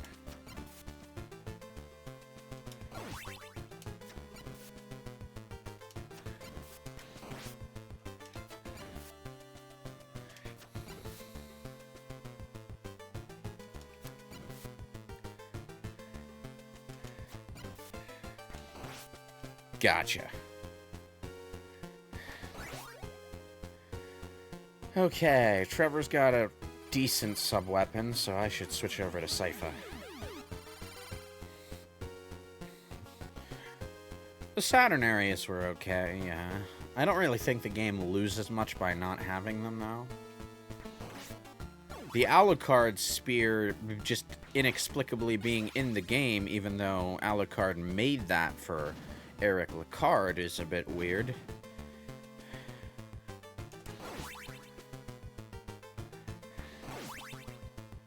Right, this is where I can get the ice spell.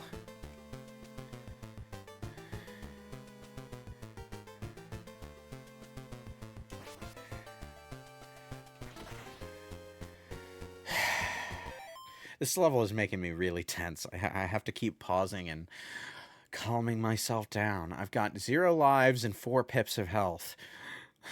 Oh, man. This would be a lot easier if the help me code actually worked in this version. Oh, man. Okay.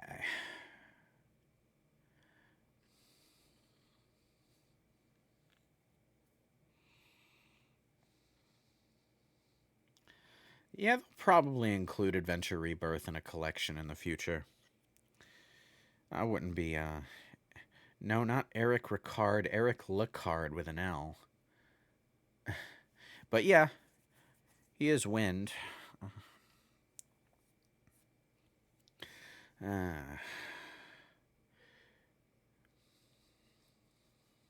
The Alucard spear was apparently made specifically for Alucard, yeah.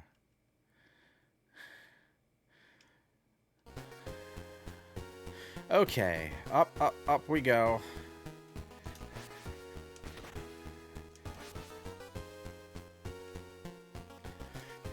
Ah, damn it!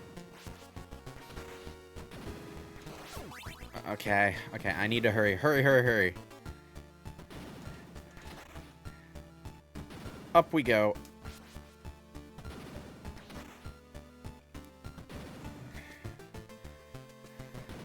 Okay, we're doing good.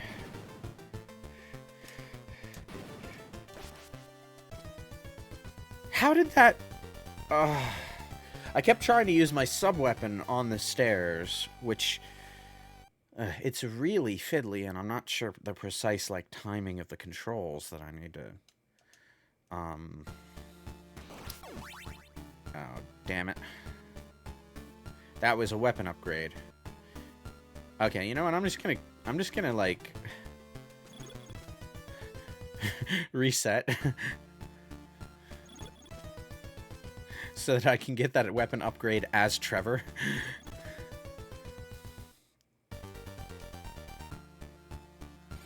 Anyway.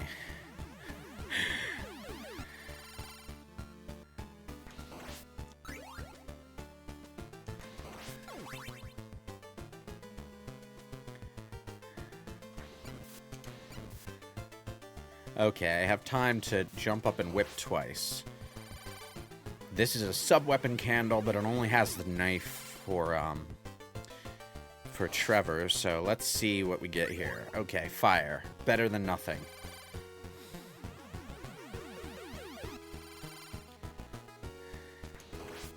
Weapon upgrade.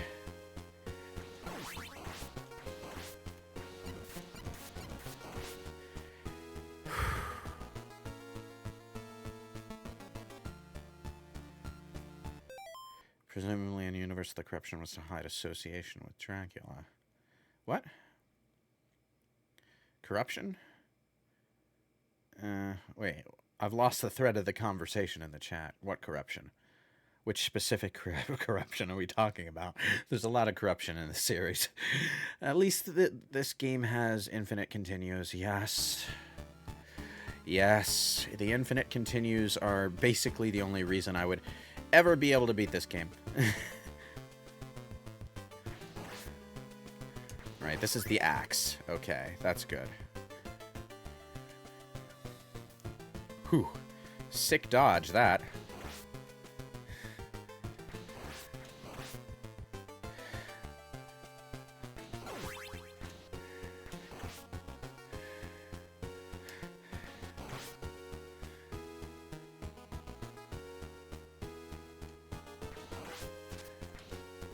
Ah! Oh, that was close. Oh, damn it, if I hadn't stopped.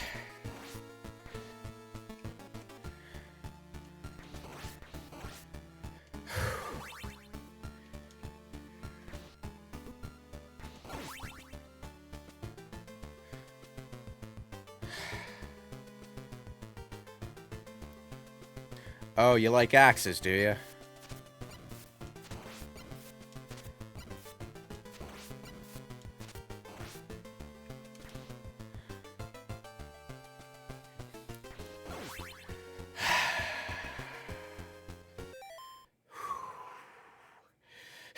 It's those wavy flying gargoyles. They every time I go through that area, I'm just like, am I ever going to be able to dodge these things on my way up? And it's like, you know, this level is a battle of attrition. It's like I can't I just can't I can't do it. I can't get through it without taking any damage. Okay. Calm, peaceful thoughts. I'm going to get through this level and then I'll never have to play it again. At least not on stream. I'll tell you what, this level sucks, but it has nothing on some of the bullshit they pull in Castlevania Chronicles. Uh, Serenity now, yes.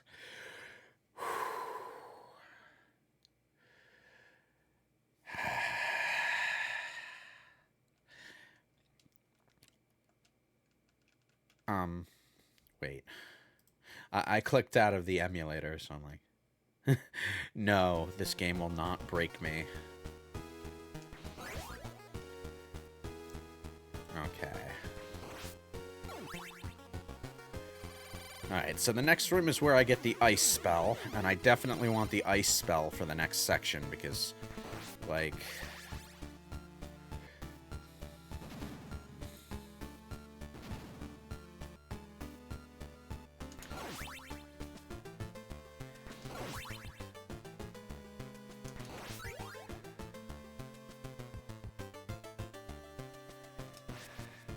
Ah, damn it. I wasted some hearts. There we go. That's better.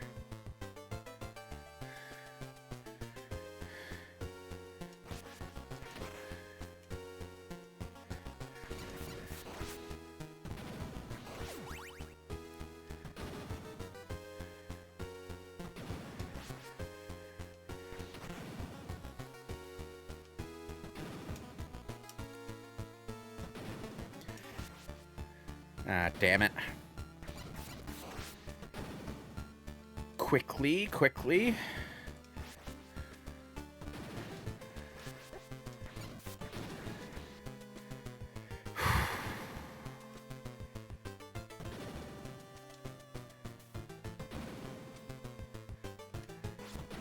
Alright, I'm safe.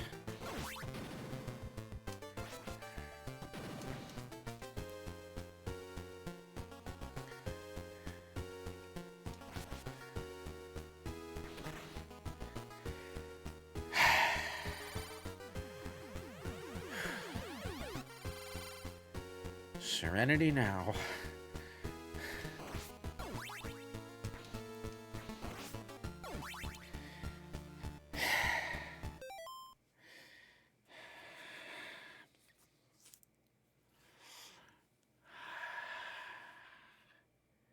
Don't think I've seen a single meat drop from any of the candles so far. They really hate you in this level, don't they?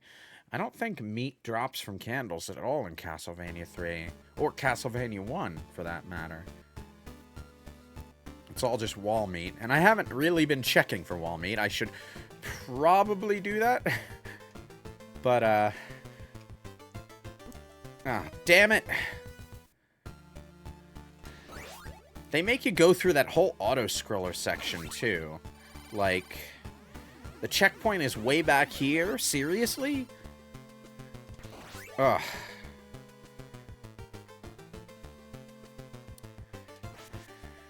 Damn it.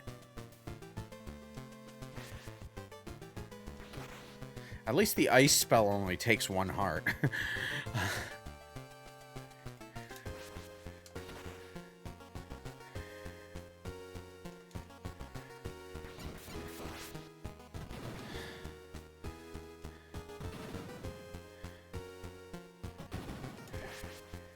Oh, you've got to be shitting me. Quickly, quickly. Up the stairs, up the stairs, up the stairs. No time for ice.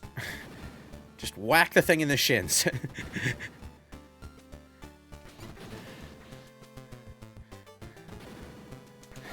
Yeah, you know, I've been selling the rod attack a bit short, but it actually is a really good attack if you can, like, get in a position where you can use it.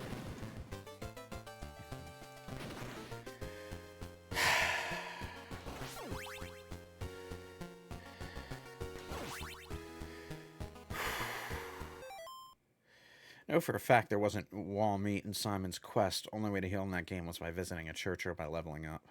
Yeah, Simon's Quest is interesting. It has its fans, but it did better in Japan, probably because Japanese players could understand the fucking hints. It's a fun enough game when you play it with a retranslation patch, though. Even Bloodstained has a Simon's Quest mode now. Okay, I have more than 3 pips of health, so I might actually survive this area. Okay, I made it through.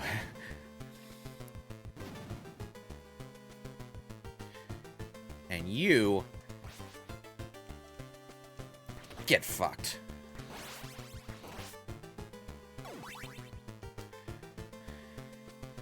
Let's see if this candle down here actually has something Trevor can use, because,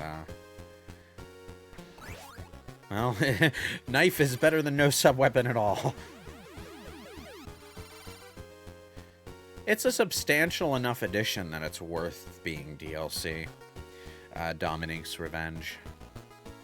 It's also a sequel to the main story, so,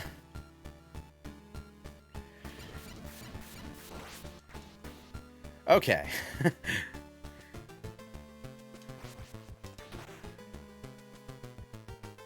Oh, man. It's like this area was built to annoy me. Okay, okay. 1, 2. 1, 2. There is no time to get between those. Up,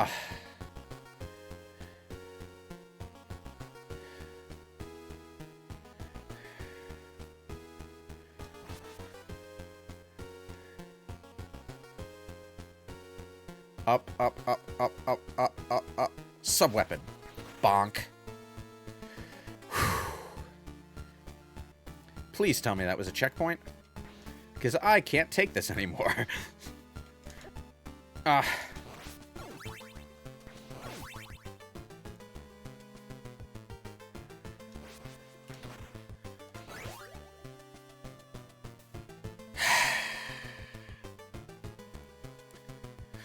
Well.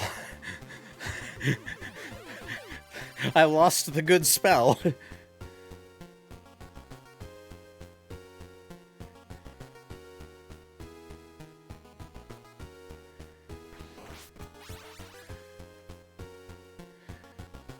I'm not down to 0 lives, so I have a chance. Oh, is this the boss room? This smells like a boss room.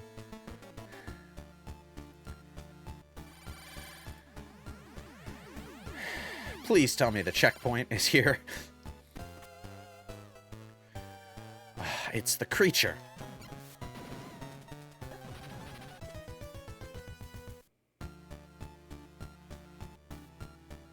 Is this checkpoint designed to annoy me? Because it looks like it's designed to annoy me.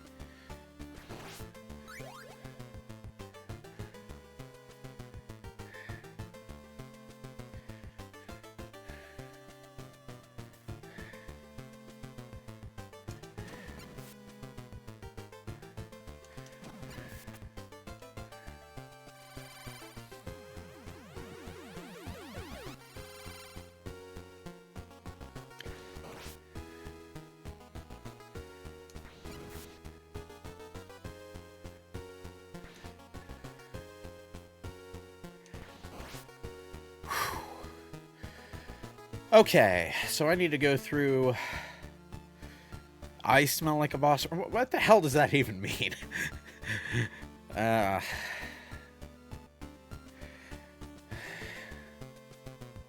Okay, so Frankenstein's monster is the boss to this level. I have exactly 1 life. No, I'm down to 0 lives. So if I die to Frankie or before him...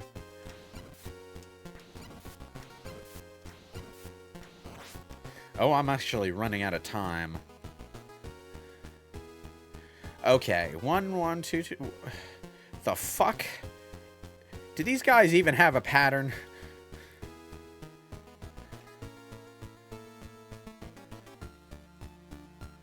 Just keep walking up. Up, up, up. Don't stop. Oh, it worked. Okay. Well, that's nice.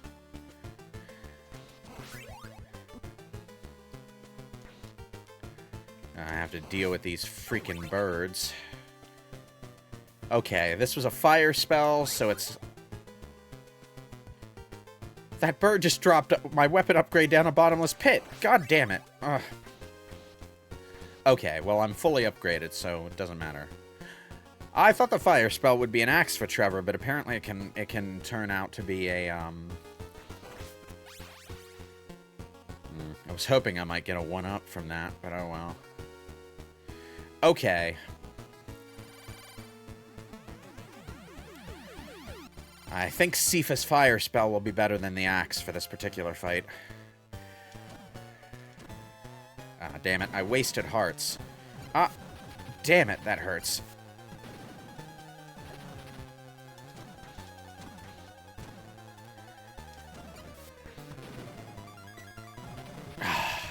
There was no safe zone that time.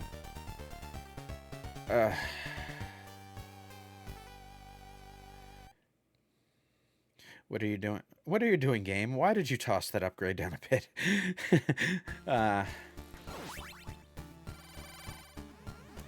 Well, I need to do this whole level again. I'm gonna be stuck here all night, aren't I?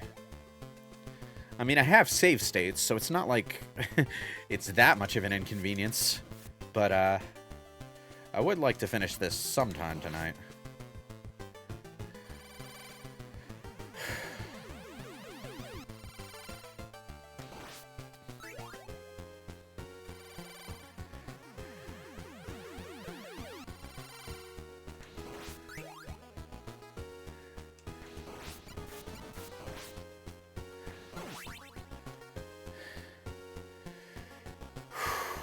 I was so close, but Frankie is going to be a problem. Grab that axe.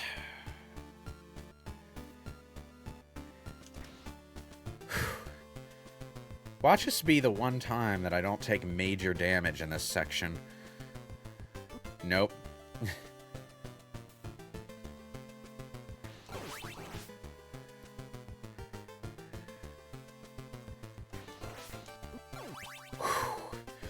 Oh man, that was some lucky-ass knockback. Made it.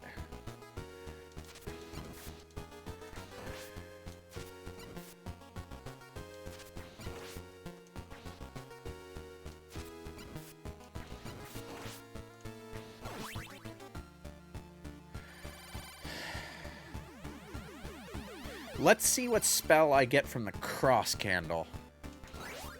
The water spell. Hell yes.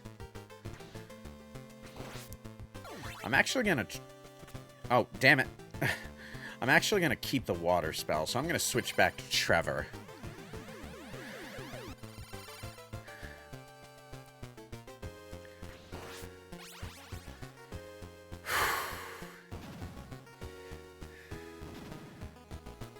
Can I damage these things with the axes, I wonder? Yes, I can. Just gotta time it.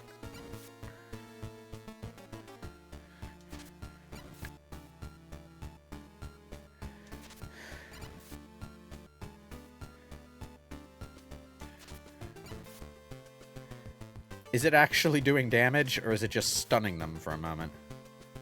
It looks like I might not even be damaging these things. But then again, the axe doesn't do a ton of damage, does it?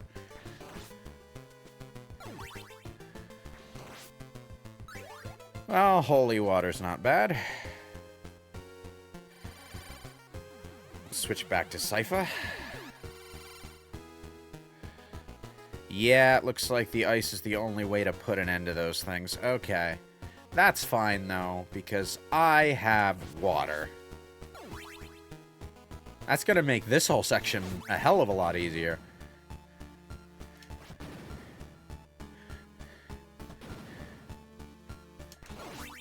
I can actually, like, make the time to pick up candles. How about that? I'll have an actual heart count worth a damn. Maybe I'll even have the water spell in time for Frankie.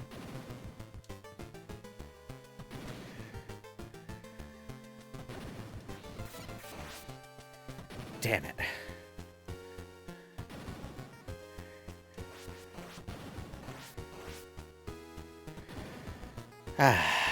Okay. Not doing so good on health. Any wall meat anywhere around here? I could use some wall meat. Probably not. I wish I could trade off health bars, but... Ah!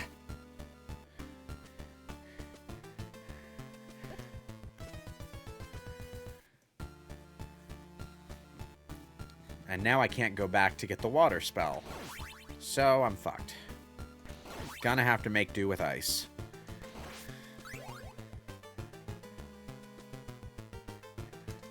Ah! I wanted to jump, not...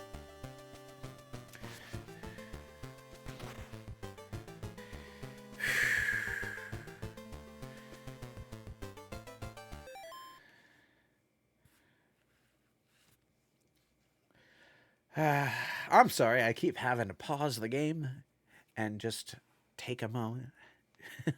If I didn't, this level would have me raging.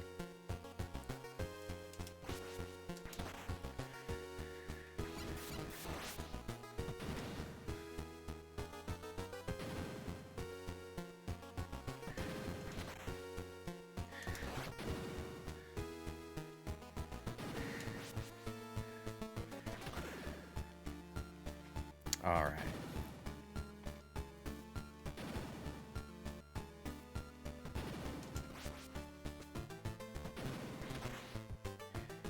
Okay, let's try to remember where the enemies are.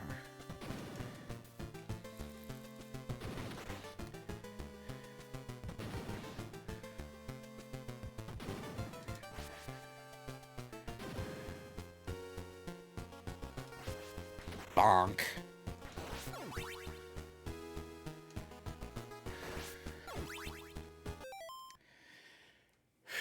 Okay, made it through that section without taking damage.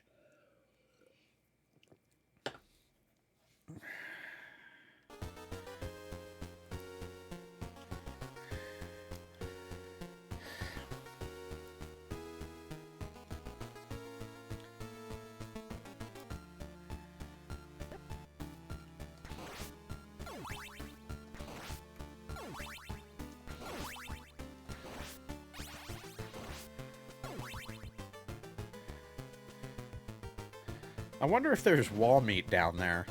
That would be the most dickish wall meat placement ever.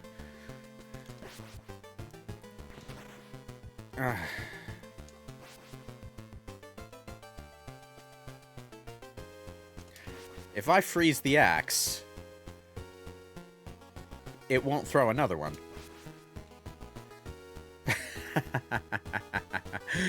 Oh, that's good to know. That is definitely good to know. I know exactly how I'm gonna... Oh, damn it!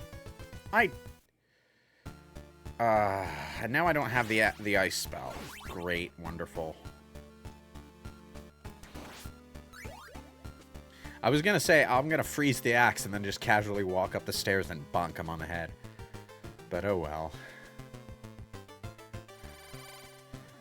Alright, that answers that question. I can indeed change characters on the stairs.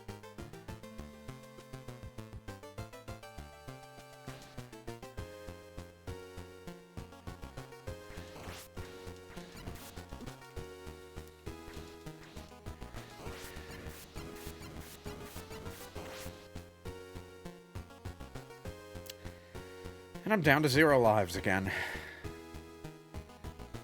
Hello, Luther Kitty. Thank you for the 100 bits.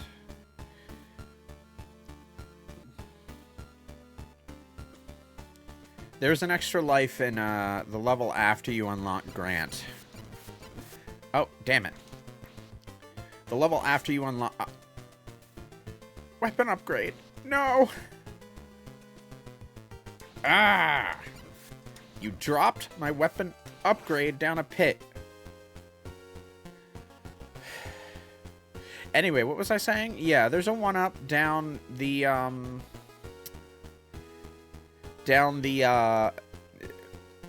the level after you unlock Grant has a 1-up, like, above the door that it's in a location only Grant can climb to.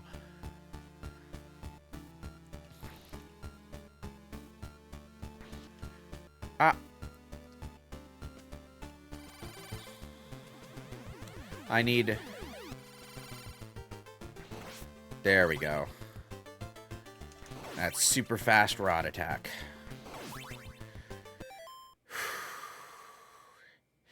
Hello, Real High 75. Welcome to the chat.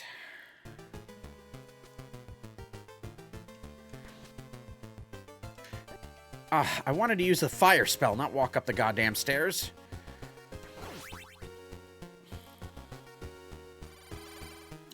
Now, if I remember correctly, for Trevor, this candle gets you the axe. No, it's a weapon upgrade this time. Right, because I need those. Right.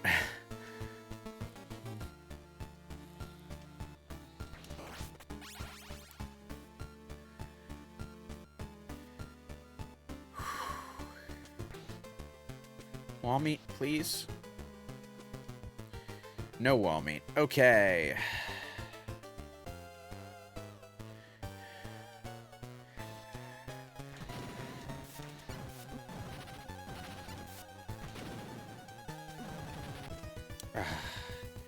Why is it that I'm never in one of the safe zones when that happens? And I keep reaching Frankenstein's monster with 0 lives, so it's not like I can practice the boss at all. I have to restart the goddamn level every time I reach him. Yeah, this is the Famicom version. It's an English fan-translated version of the ROM.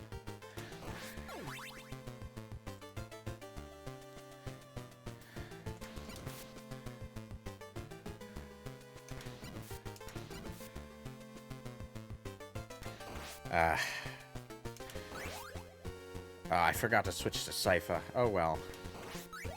She'll get a better spell later anyway.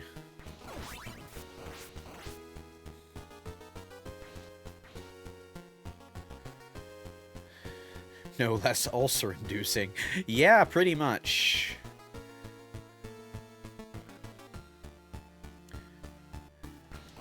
Actually, come to think of it, this is an axe, so what sub-weapon will Sypha get here? Nah, just the fire spell.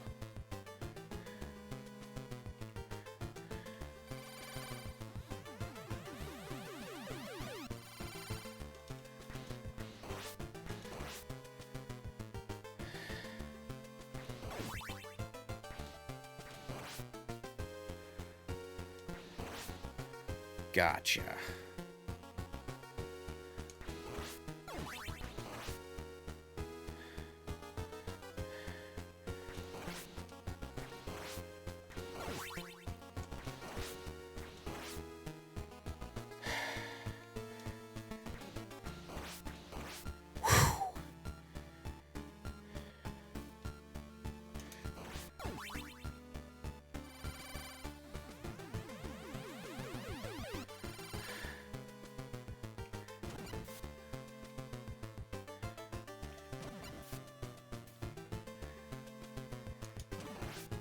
Gotcha. And this should be the water spell if I remember. Yes. I will master this enemy yet. The enemy being this stage. I've been stuck here for how long? Probably about half an hour at least. Not most. Well, yeah, the enemy patterns in the English version of Dracula's Curse deal more damage the further you get into the game, even if they're technically the same kind of enemy. Also, welcome, carrying you, Pinion. But, like, yeah, the damage values are a pain in the ass, but also the enemy placement and enemy movement patterns were jacked up. The difficulty was part of the reason this game didn't sell so well, though. You know?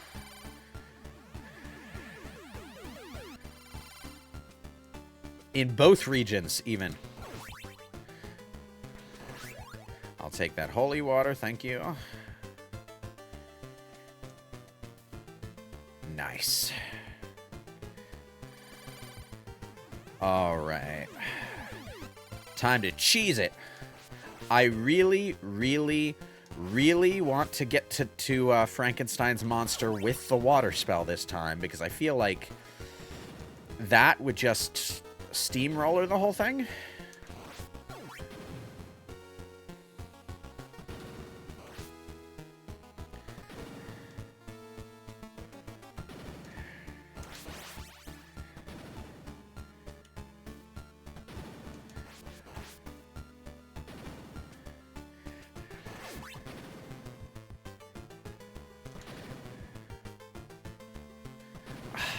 That's the ice spell.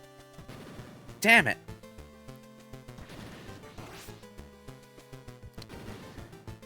Well, I mean, I could try the ice spell on Frankenstein. Maybe it would freeze him. I mainly played the Famicom version because the music is so fucking good with that extra chip. Especially the clock tower music. That shit absolutely rocks with the VRC6 chip. Well, I can't tell you what music goes with what stage off the top of my head, but yes, the music in this version is extremely good. Castlevania music has always been pretty top tier, but, you know, they did make use of the hardware they had. Get over here. I'm not getting hit by you this time.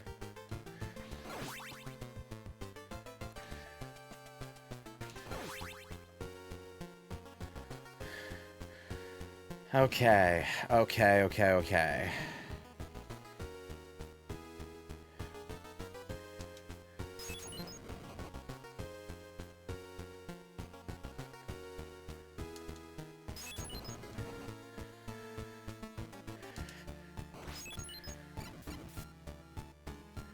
Oh, damn it.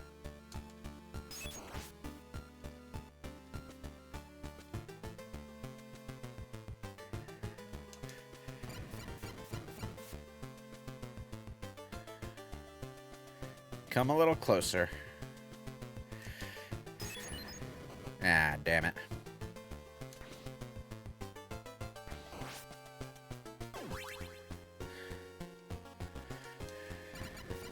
Gotcha.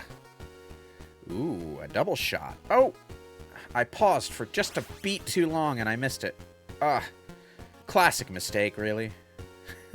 I always forget how little time it takes for the power-ups to disappear in Castlevania III. Because they hang around for quite a bit longer in Castlevania 1. At least, I think they do. I might be thinking of Castlevania 4. Made stuff like trees sway in the background, alien guts pulsate, and even allowed for cutscenes. Oh, are we talking Contra now? Yeah. Contra on the Famicom.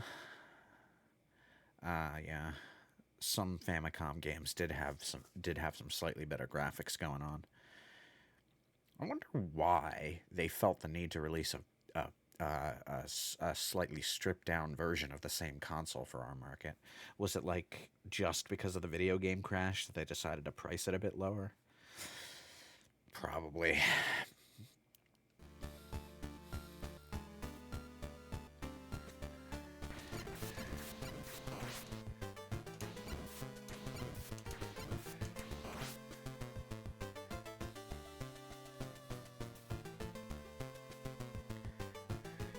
Okay, let's see if I can...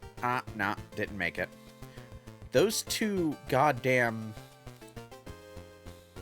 It's like, you know, the rest of this section is fine. You just go up the stairs without stopping and nothing will ever touch you. But those two down at the bottom just have such an erratic pattern. It's so weird.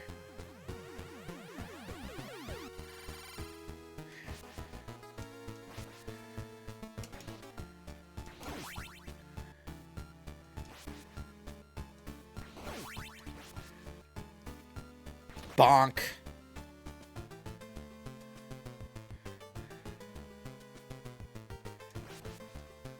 Bonk. I am not going to get any of these candles because I know... Well, I know this one is just points, so I'll grab that. But, I don't want to get, like, both of my characters have sub-weapons that I want to keep right now. Now, I have 2 lives and an almost full health bar. So, obviously, this is going to be the time where I just, like... Wait, the ice spell stops the...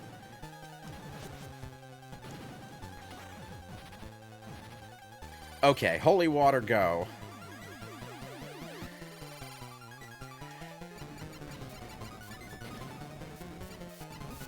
Ah, there's like no room between those blocks. Ah. It is nice to know that the holy water, not the holy water, the ice spell,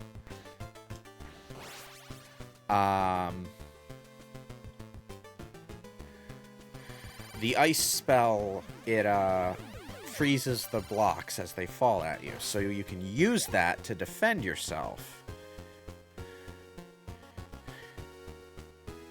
Nothing can hit you during Frankenstein if you stand on the very right. Oh, okay. I will try that then.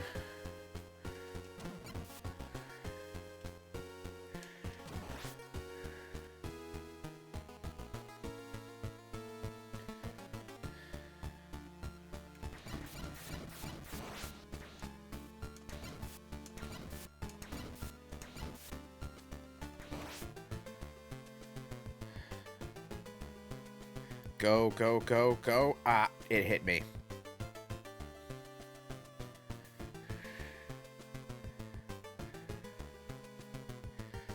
Alright, just hold up to win.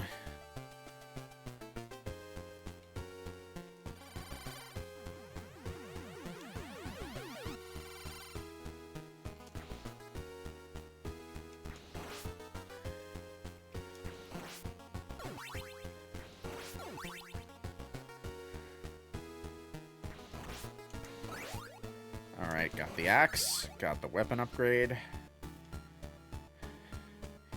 And points.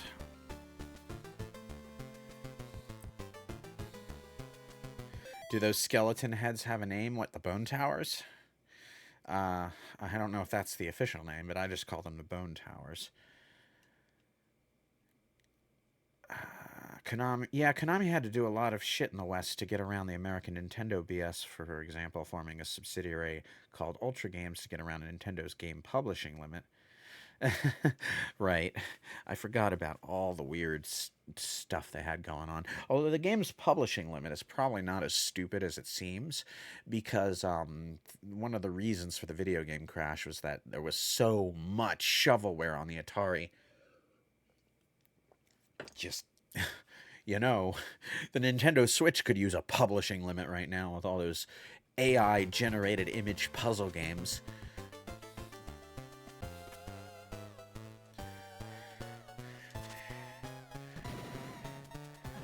Hey, you're right. Nothing can hit me.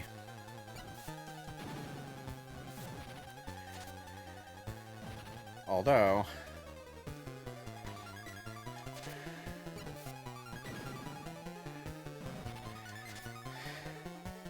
Ah!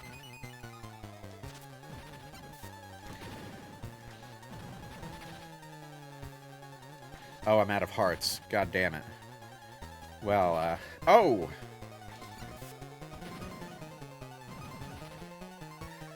Up!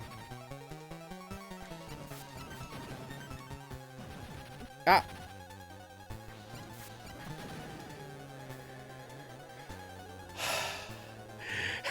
I just went into full panic mode there.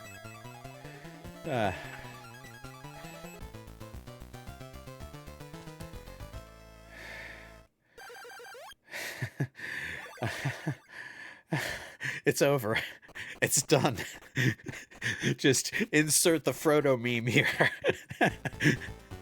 Ah! Fleeman at the start of the level? Seriously? Okay, okay. So I'm gonna see if these candles have anything for Sypha. Since, All she has is the fire spell right now, and the fire spell is okay for damage, but not much else. Oh, no. Wait. I'm overthinking this. I have the axe. Just gotta be careful not to hit that candle over there, because I just know that'll bite me in the ass. Yeah, this is the position to be in. Well, that's a knife. I don't want that. And if it's a knife, it was probably just the fire spell for Sypha. Ugh. I gotta get out of the habit of pronouncing Sypha as Sypha, but it's like getting into the habit of pronouncing Titus as Titus.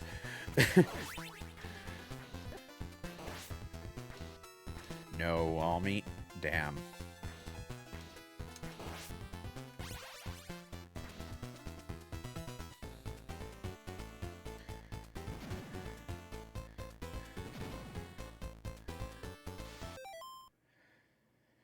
Oh. Right, if you have the ice spell as Sypha, you can freeze this water, can't you? I'm pretty sure you could do that in Bloodstained anyway. The last stage you've completed on your current run, it's not any easier. Oh, geez.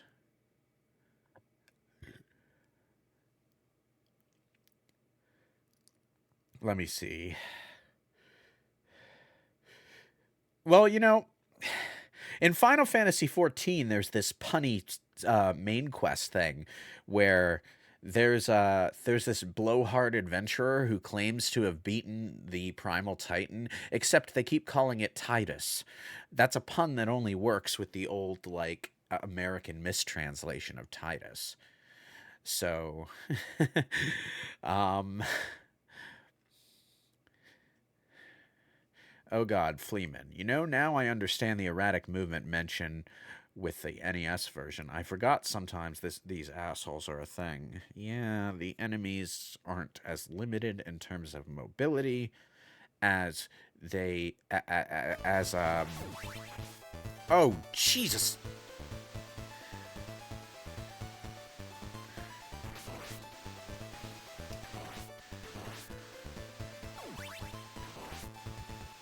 Okay. I've solved this bit.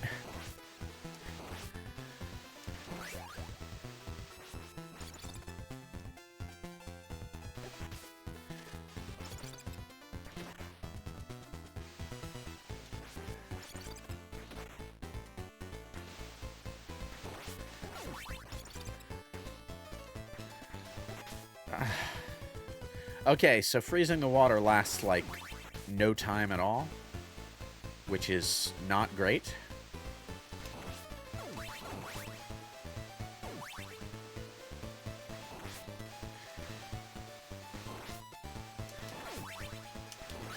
I wasn't expecting to like the rod attack as much as I actually do, but it actually comes out so fast that it makes up for its complete lack of range.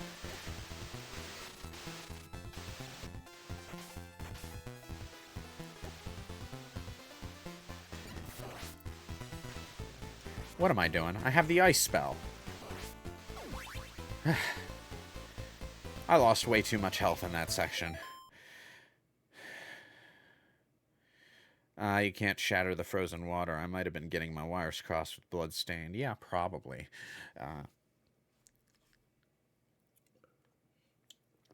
The frozen water just traps you. It doesn't last long enough for walking on top of it to be worth a damn either. Alright, let's switch on over to Trevor.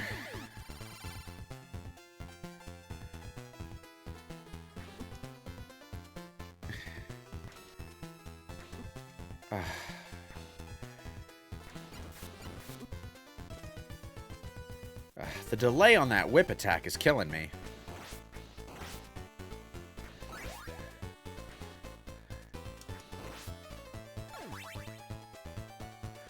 I don't have the axe this time.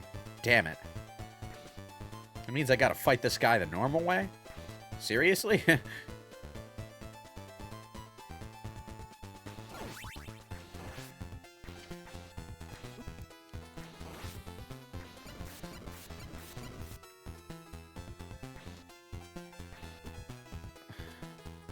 This guy never seems to use the underhanded swing when you want him to. Okay, I know this is a knife for Trevor. What is it for Sypha? Probably just the fire spell. Yeah, it's the fire spell. Fire spell seems to correspond with the knife and the axe.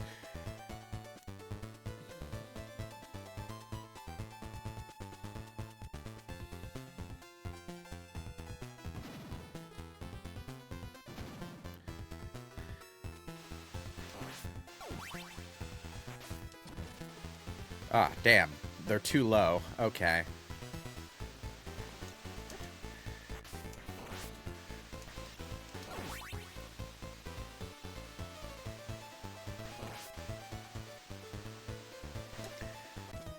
Ah.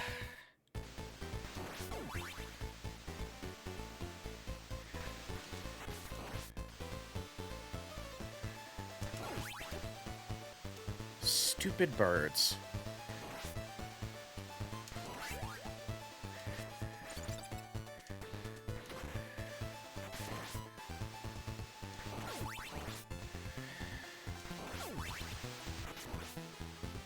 Okay, this part is easy to trip up on because of the reversed water flow.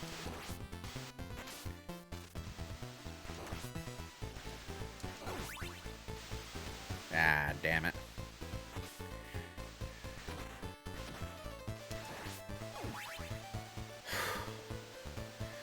Okay.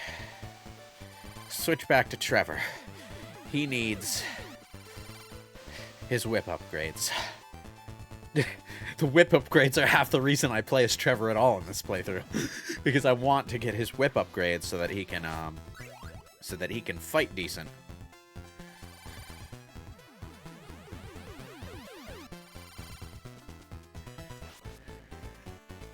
Bonk.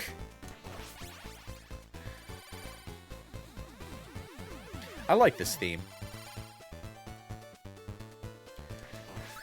There we go. Sub-weapon ahoy! Oh!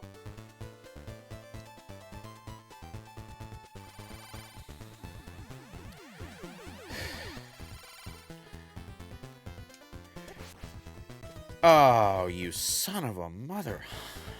Ah. Okay.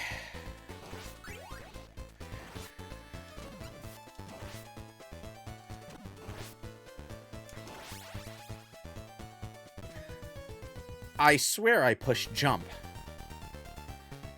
I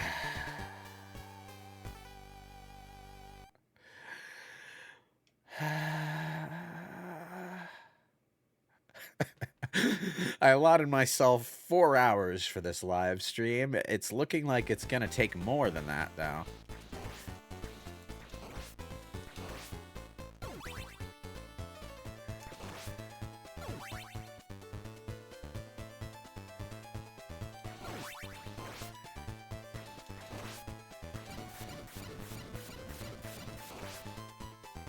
Huh. Sypha's really good at fighting the Axe Knights, who knew?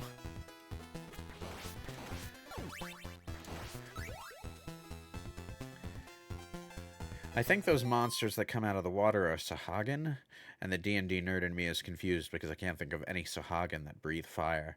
Now, casting fire is another story because they do have wizards. I don't think they're meant to be breathing fire, it's just the limited graphics prevent them from doing, like, a water projectile or something.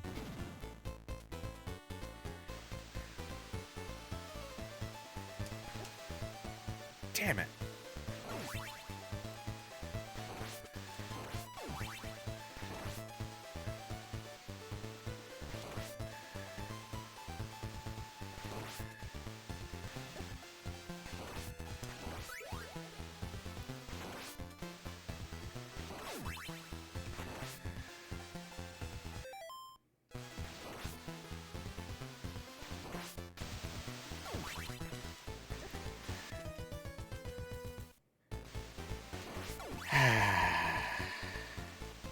And now you pop up immediately, you stupid Sahagin.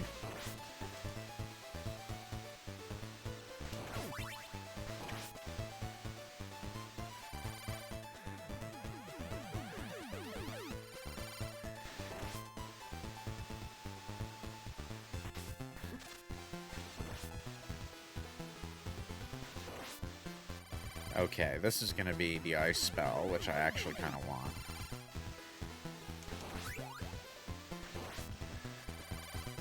But I also want my whip upgrades.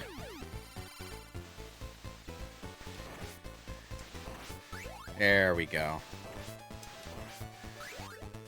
Perfect.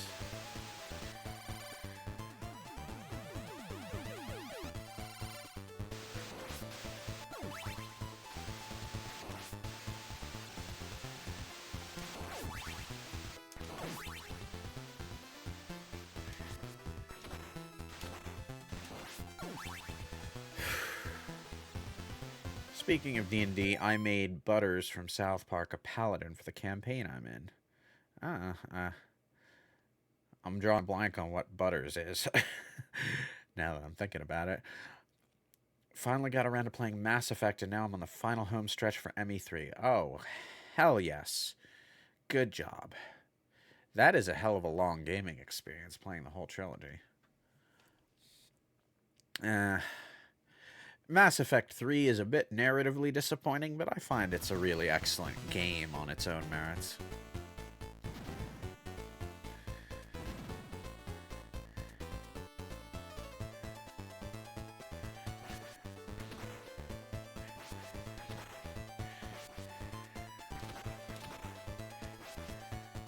Bonk.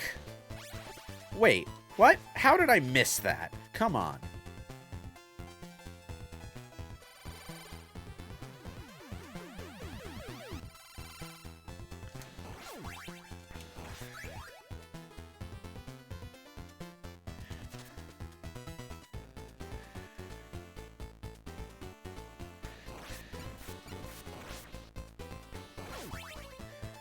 It's a candle I can only get as Grant.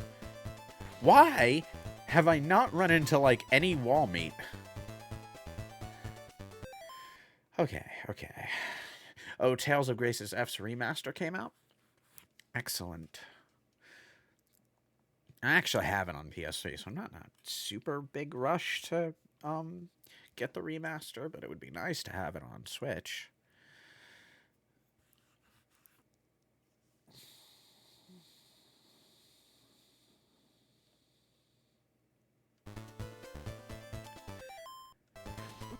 Oh, you son of a bitch. That area was just bullshit. Back to front.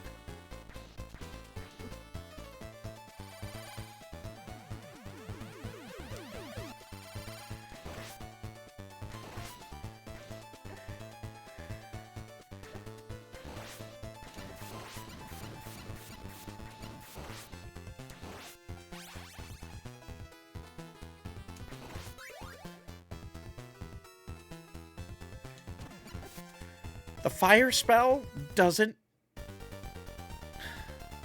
I was expecting it to destroy the projectiles, but it doesn't.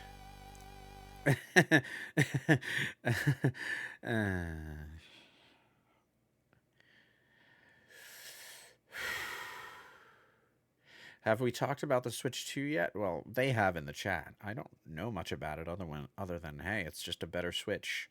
That's nice. I remember when I was playing Mass Effect 2 a few years ago, and I had to abruptly stop after I broke my thumb skateboarding. I couldn't use the right control stick or a mouse properly for months. Ooh, that sucks.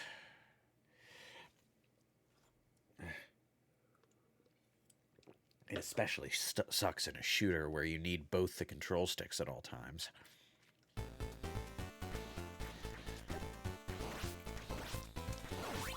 I feel like I'm at a disadvantage in this level whenever I start the stage as Sypha, because of those goddamn fleamen.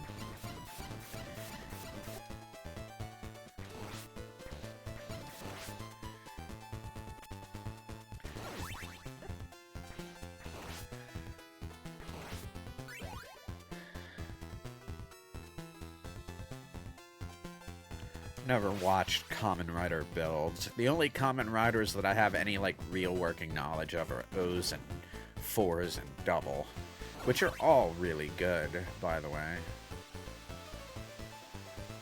Why did the Sahagin not show up the first time you enter here?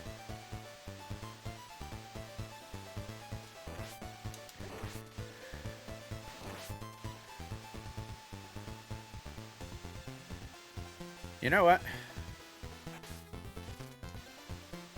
Oh, I can't actually fall down there. I was trying to say, you know, I'm gonna reset my lives as Trevor so that I start the level over again and don't, like...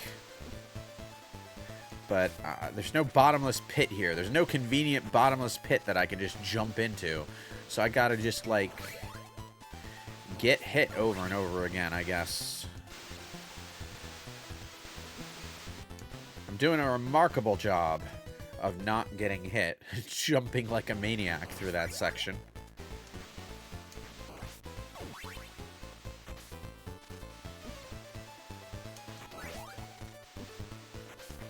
Does holy water work underwater? Apparently it does.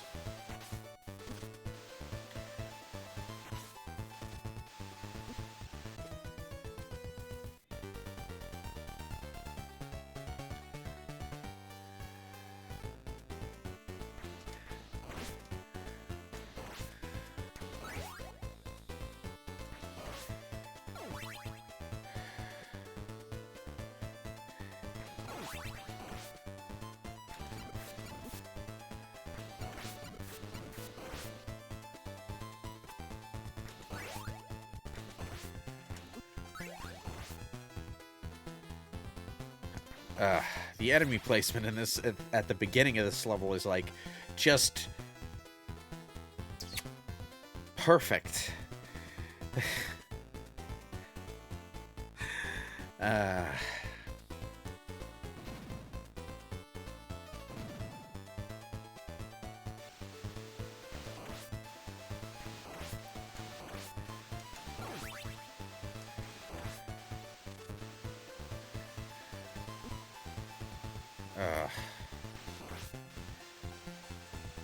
I think I'm getting a bit of Castlevania III fatigue at this point. Yeah, definitely. Alright, what I'm going to do at this point is actually just reset my life counter and then create a save state after I kill those fucking fleamen. So that I can just, like, you know, restart here if I have to stop. Wait, why am I avoiding the enemies? I'm trying to die.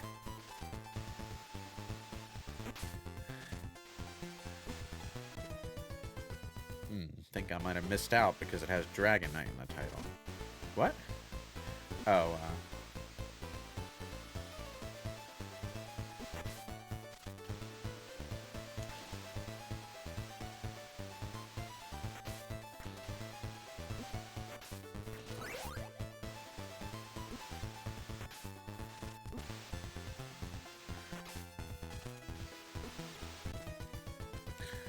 all right.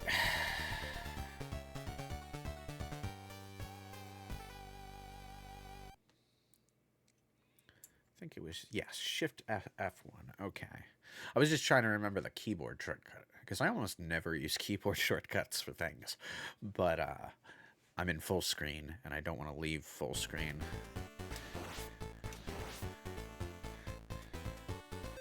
Okay. There we go.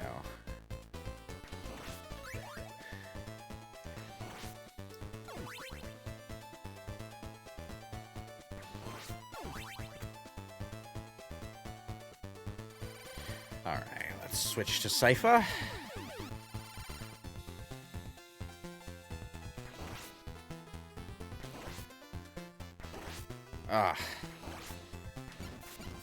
You know what's great? Sypha's rod can hit the low axes without ducking, which I don't think Trevor can do with his whip. I think the hitbox on the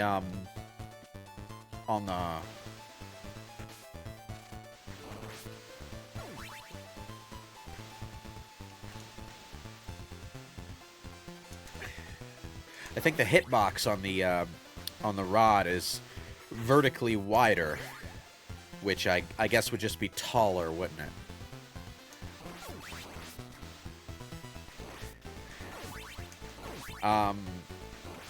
So it can hit the lower axe. It's also faster, so there's not a whole lot of trouble that the axe knights can give you.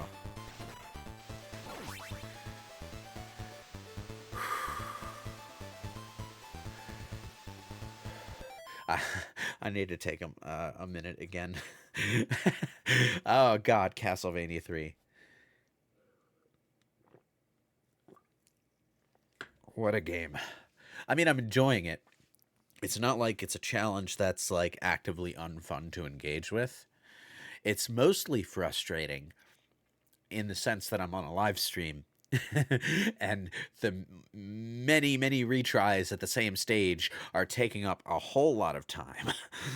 Like, that I would rather be spending showing more than one stage, you know?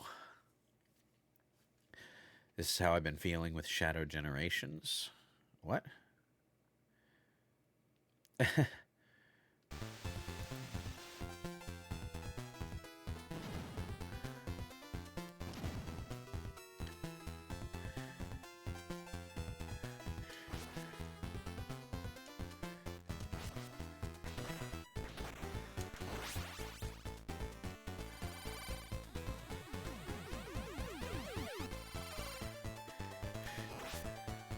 Gotcha.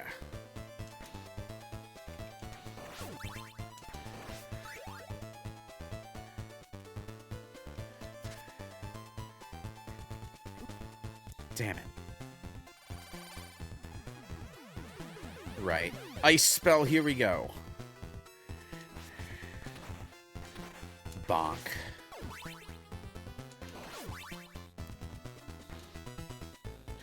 Man, I could really use some wall meat right about now. It walks a fine line between fun and making you want to commit suicide. I don't know. The kind of games that, like... Yeah, I guess that's apt.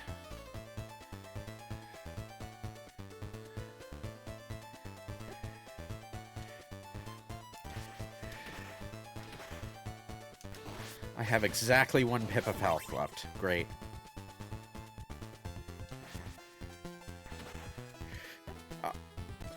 An Axe Knight there? Really? Ugh.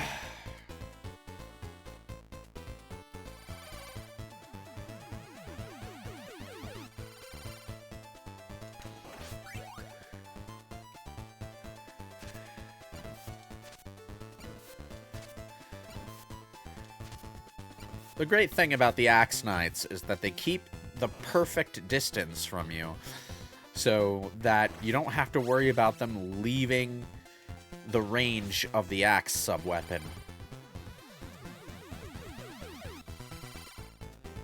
No, actually, I want to be Trevor for this. What am I thinking? You can't duck under those fireballs, can you? Sypha and Trevor's hitbox is too big? No, you can't.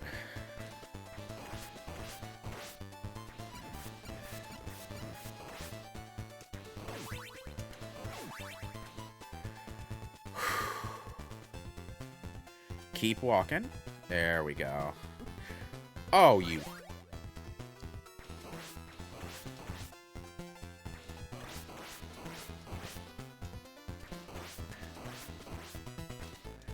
Oh, you fucking bats.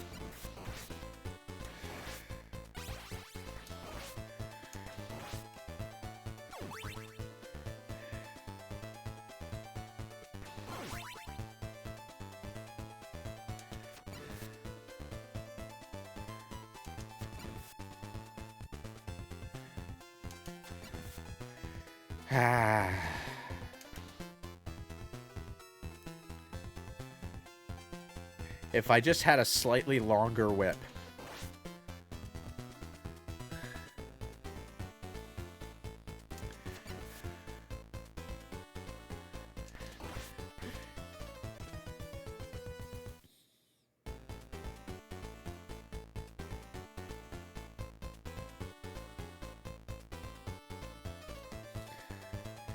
Okay, actually, what was the shortcut for loading a save state? Because I never actually looked at that. Okay, just hit the F1. Okay. Okay. I was down to 0 lives, so I might as well.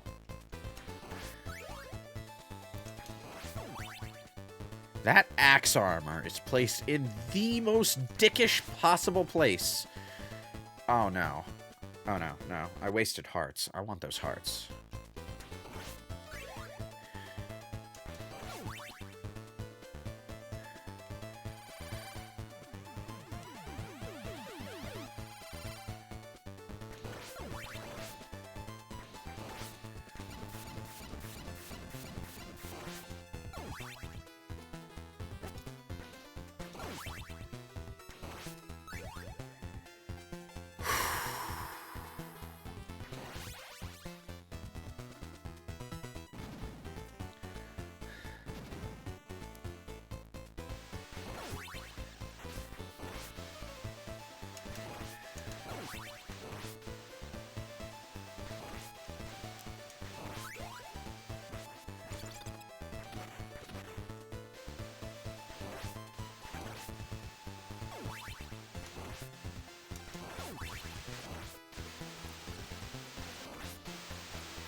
Okay. Okay. All right.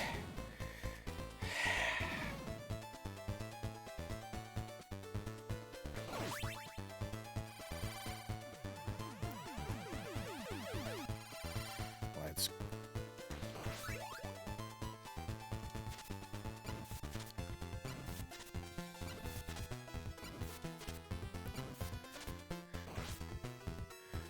All right. Got it. Got it. Got it.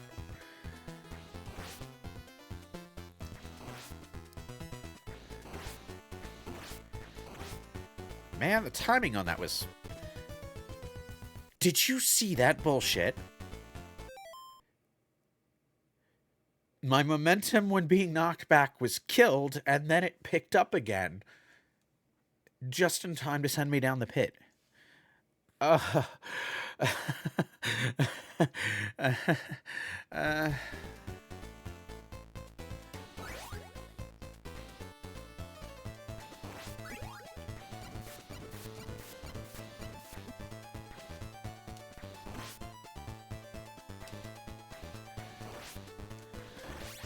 I'm losing my cool now.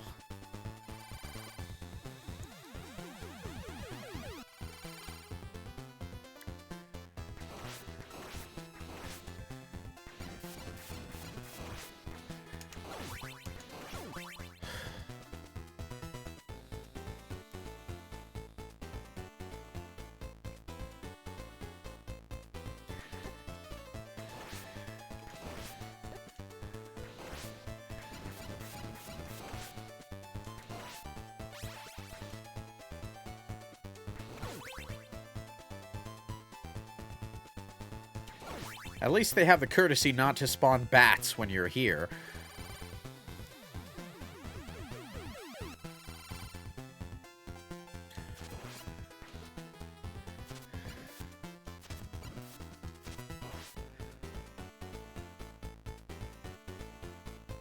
There you are, you son of a bitch.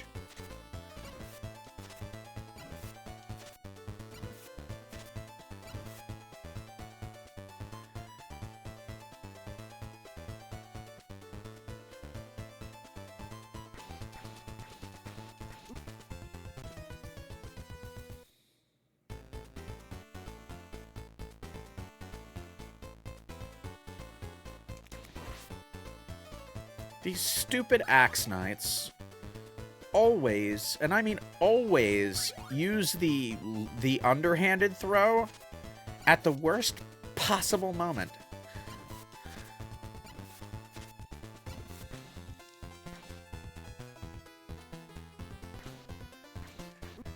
Like there.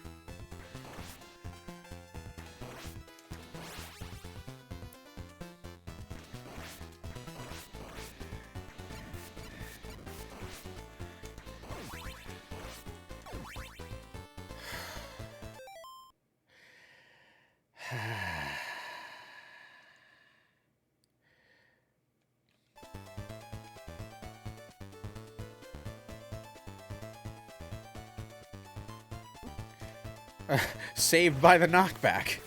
For once.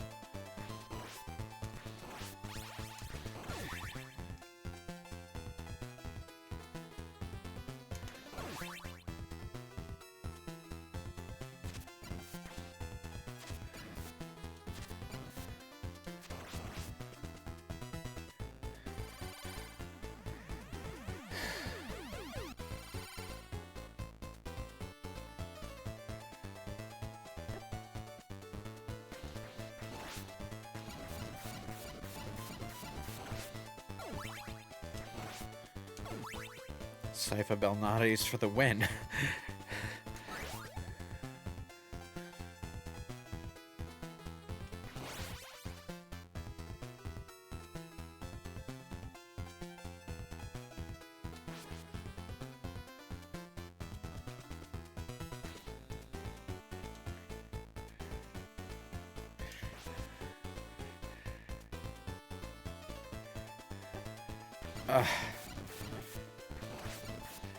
When it unfreezes, it continues moving. How the hell does that work? Wait, Sypha gets the stopwatch too? Huh.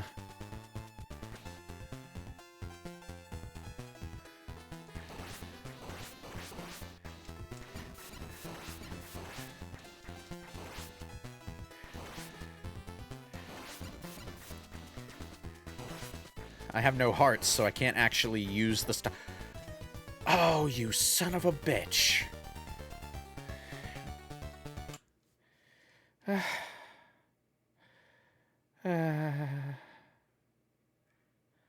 That bat, like, startled me.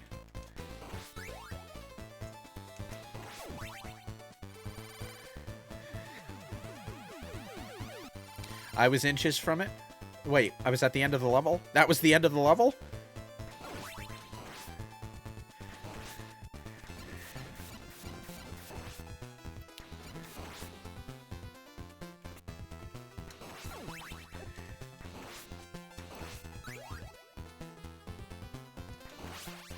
You know what? I'm gonna restart that room. Because, I lost half my health.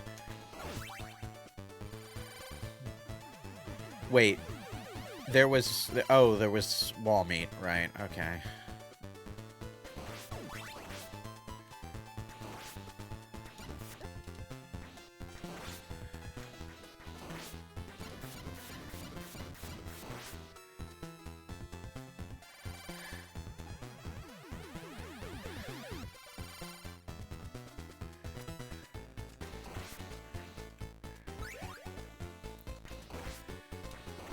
Gotcha.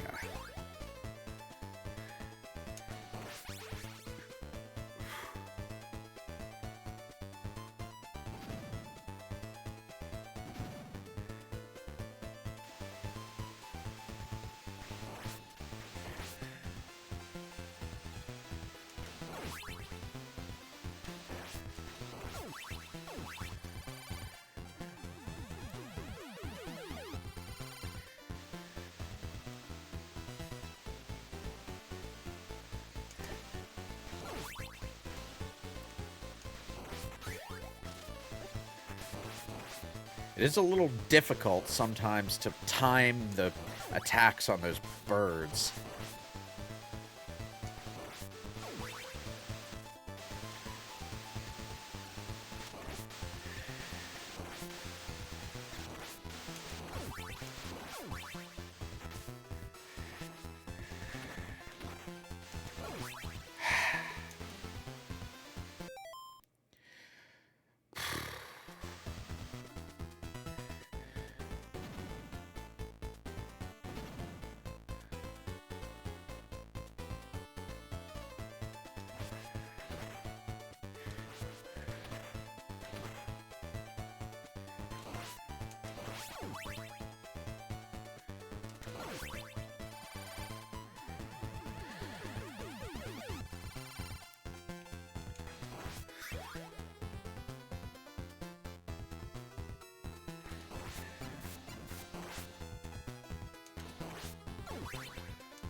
Okay, okay. I've got 2 pips of health, and I'm about to hit the bullshit part of the level.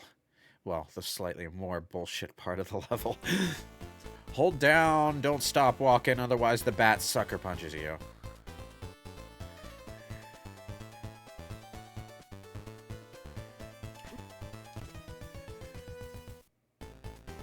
I wish I could jump off the goddamn stairs. That would solve all my problems, actually.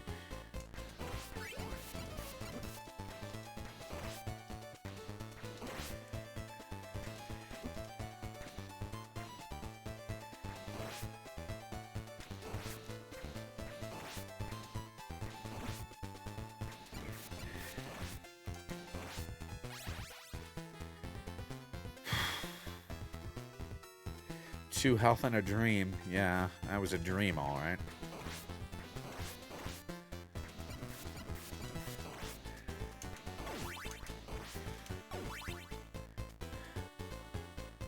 Down, down, down.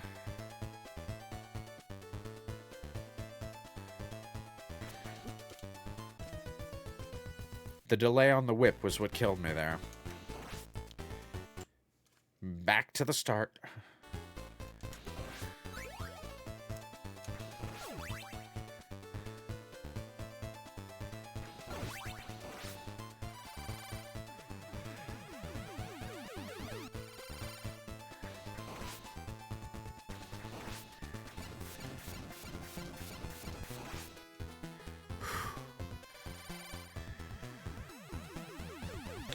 Okay.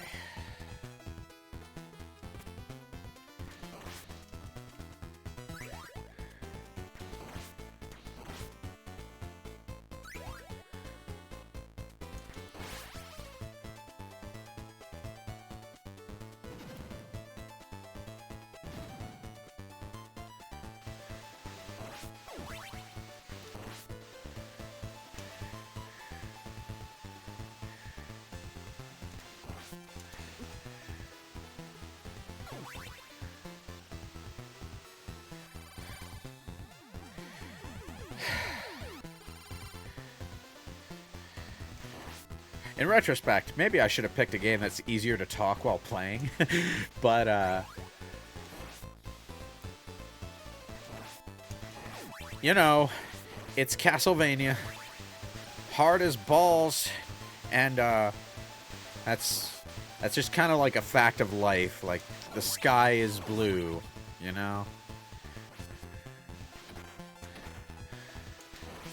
But one of these attempts is going to get me through it. I can't seem to get this far in the level without almost dying, though. And that makes the next section of the level just a pain in the ass.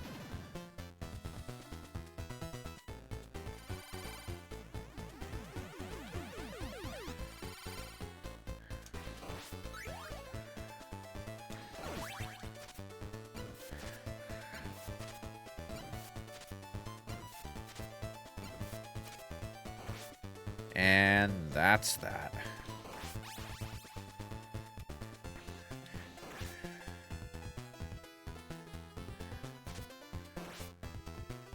Ugh. I meant to jump straight up.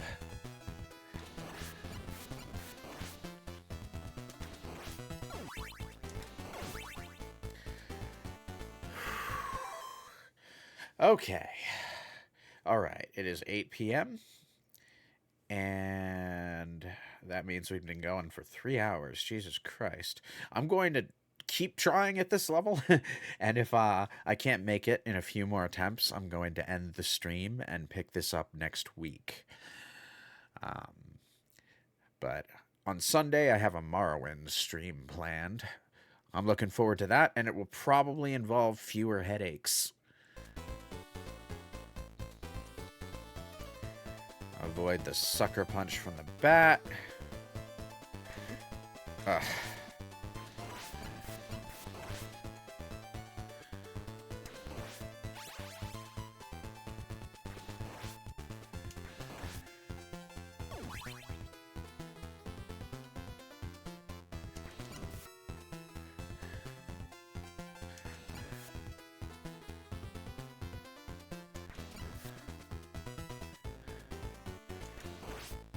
I've got 1 health. This is seriously messing with me. Ah. I have you now. Haha!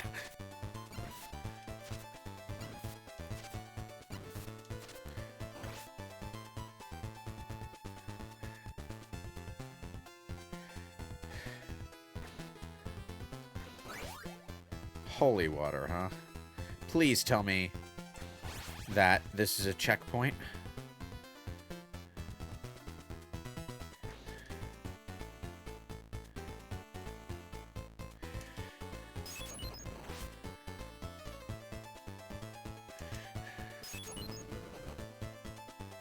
Man, the way the Axe Knights always back away makes them so hard to fight.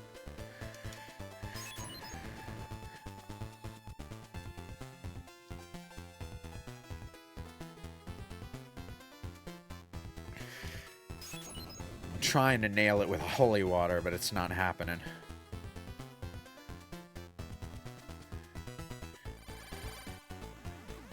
Do I have any spells of Sypha? Oh, wait, I've got the ice spell. What am I thinking?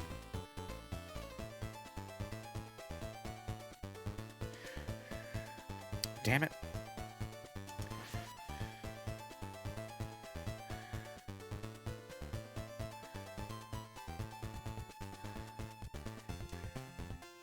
Stupid stairs. Stop doing the underhanded throw.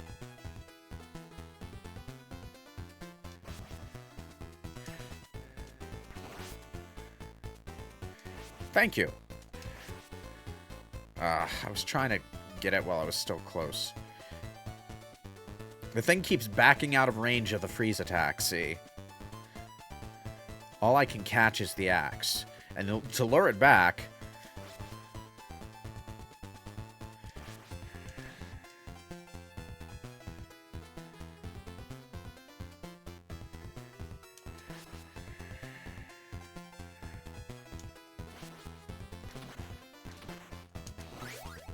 Okay.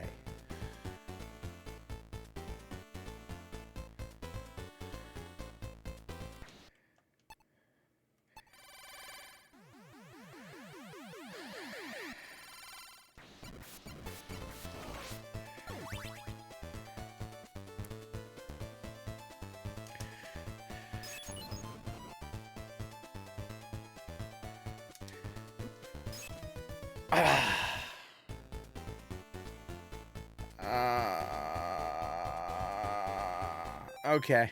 My patience is done. My patience is out for tonight. I cannot keep going at this level. Not like this. I'm going to actually Shift F2, create a second save state right there, so that I can keep trying from this spot if I want to. It's only got 1 life, but, you know, 1 is better than 0. I like the game. The thing is, if I were playing it on my own time, I'd be taking breaks.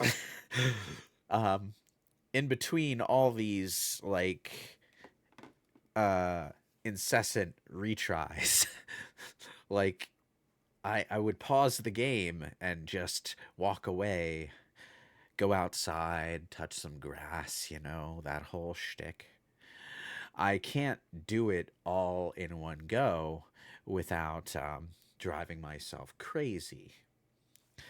So this is where the first session is going to end.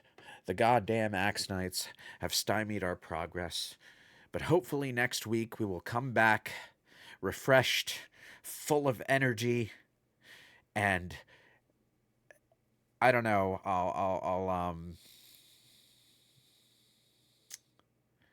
I'll try to get by. I'll try to make more progress, but it's not going so well tonight. I will finish this game, though. I am not going to leave this streaming series unfinished.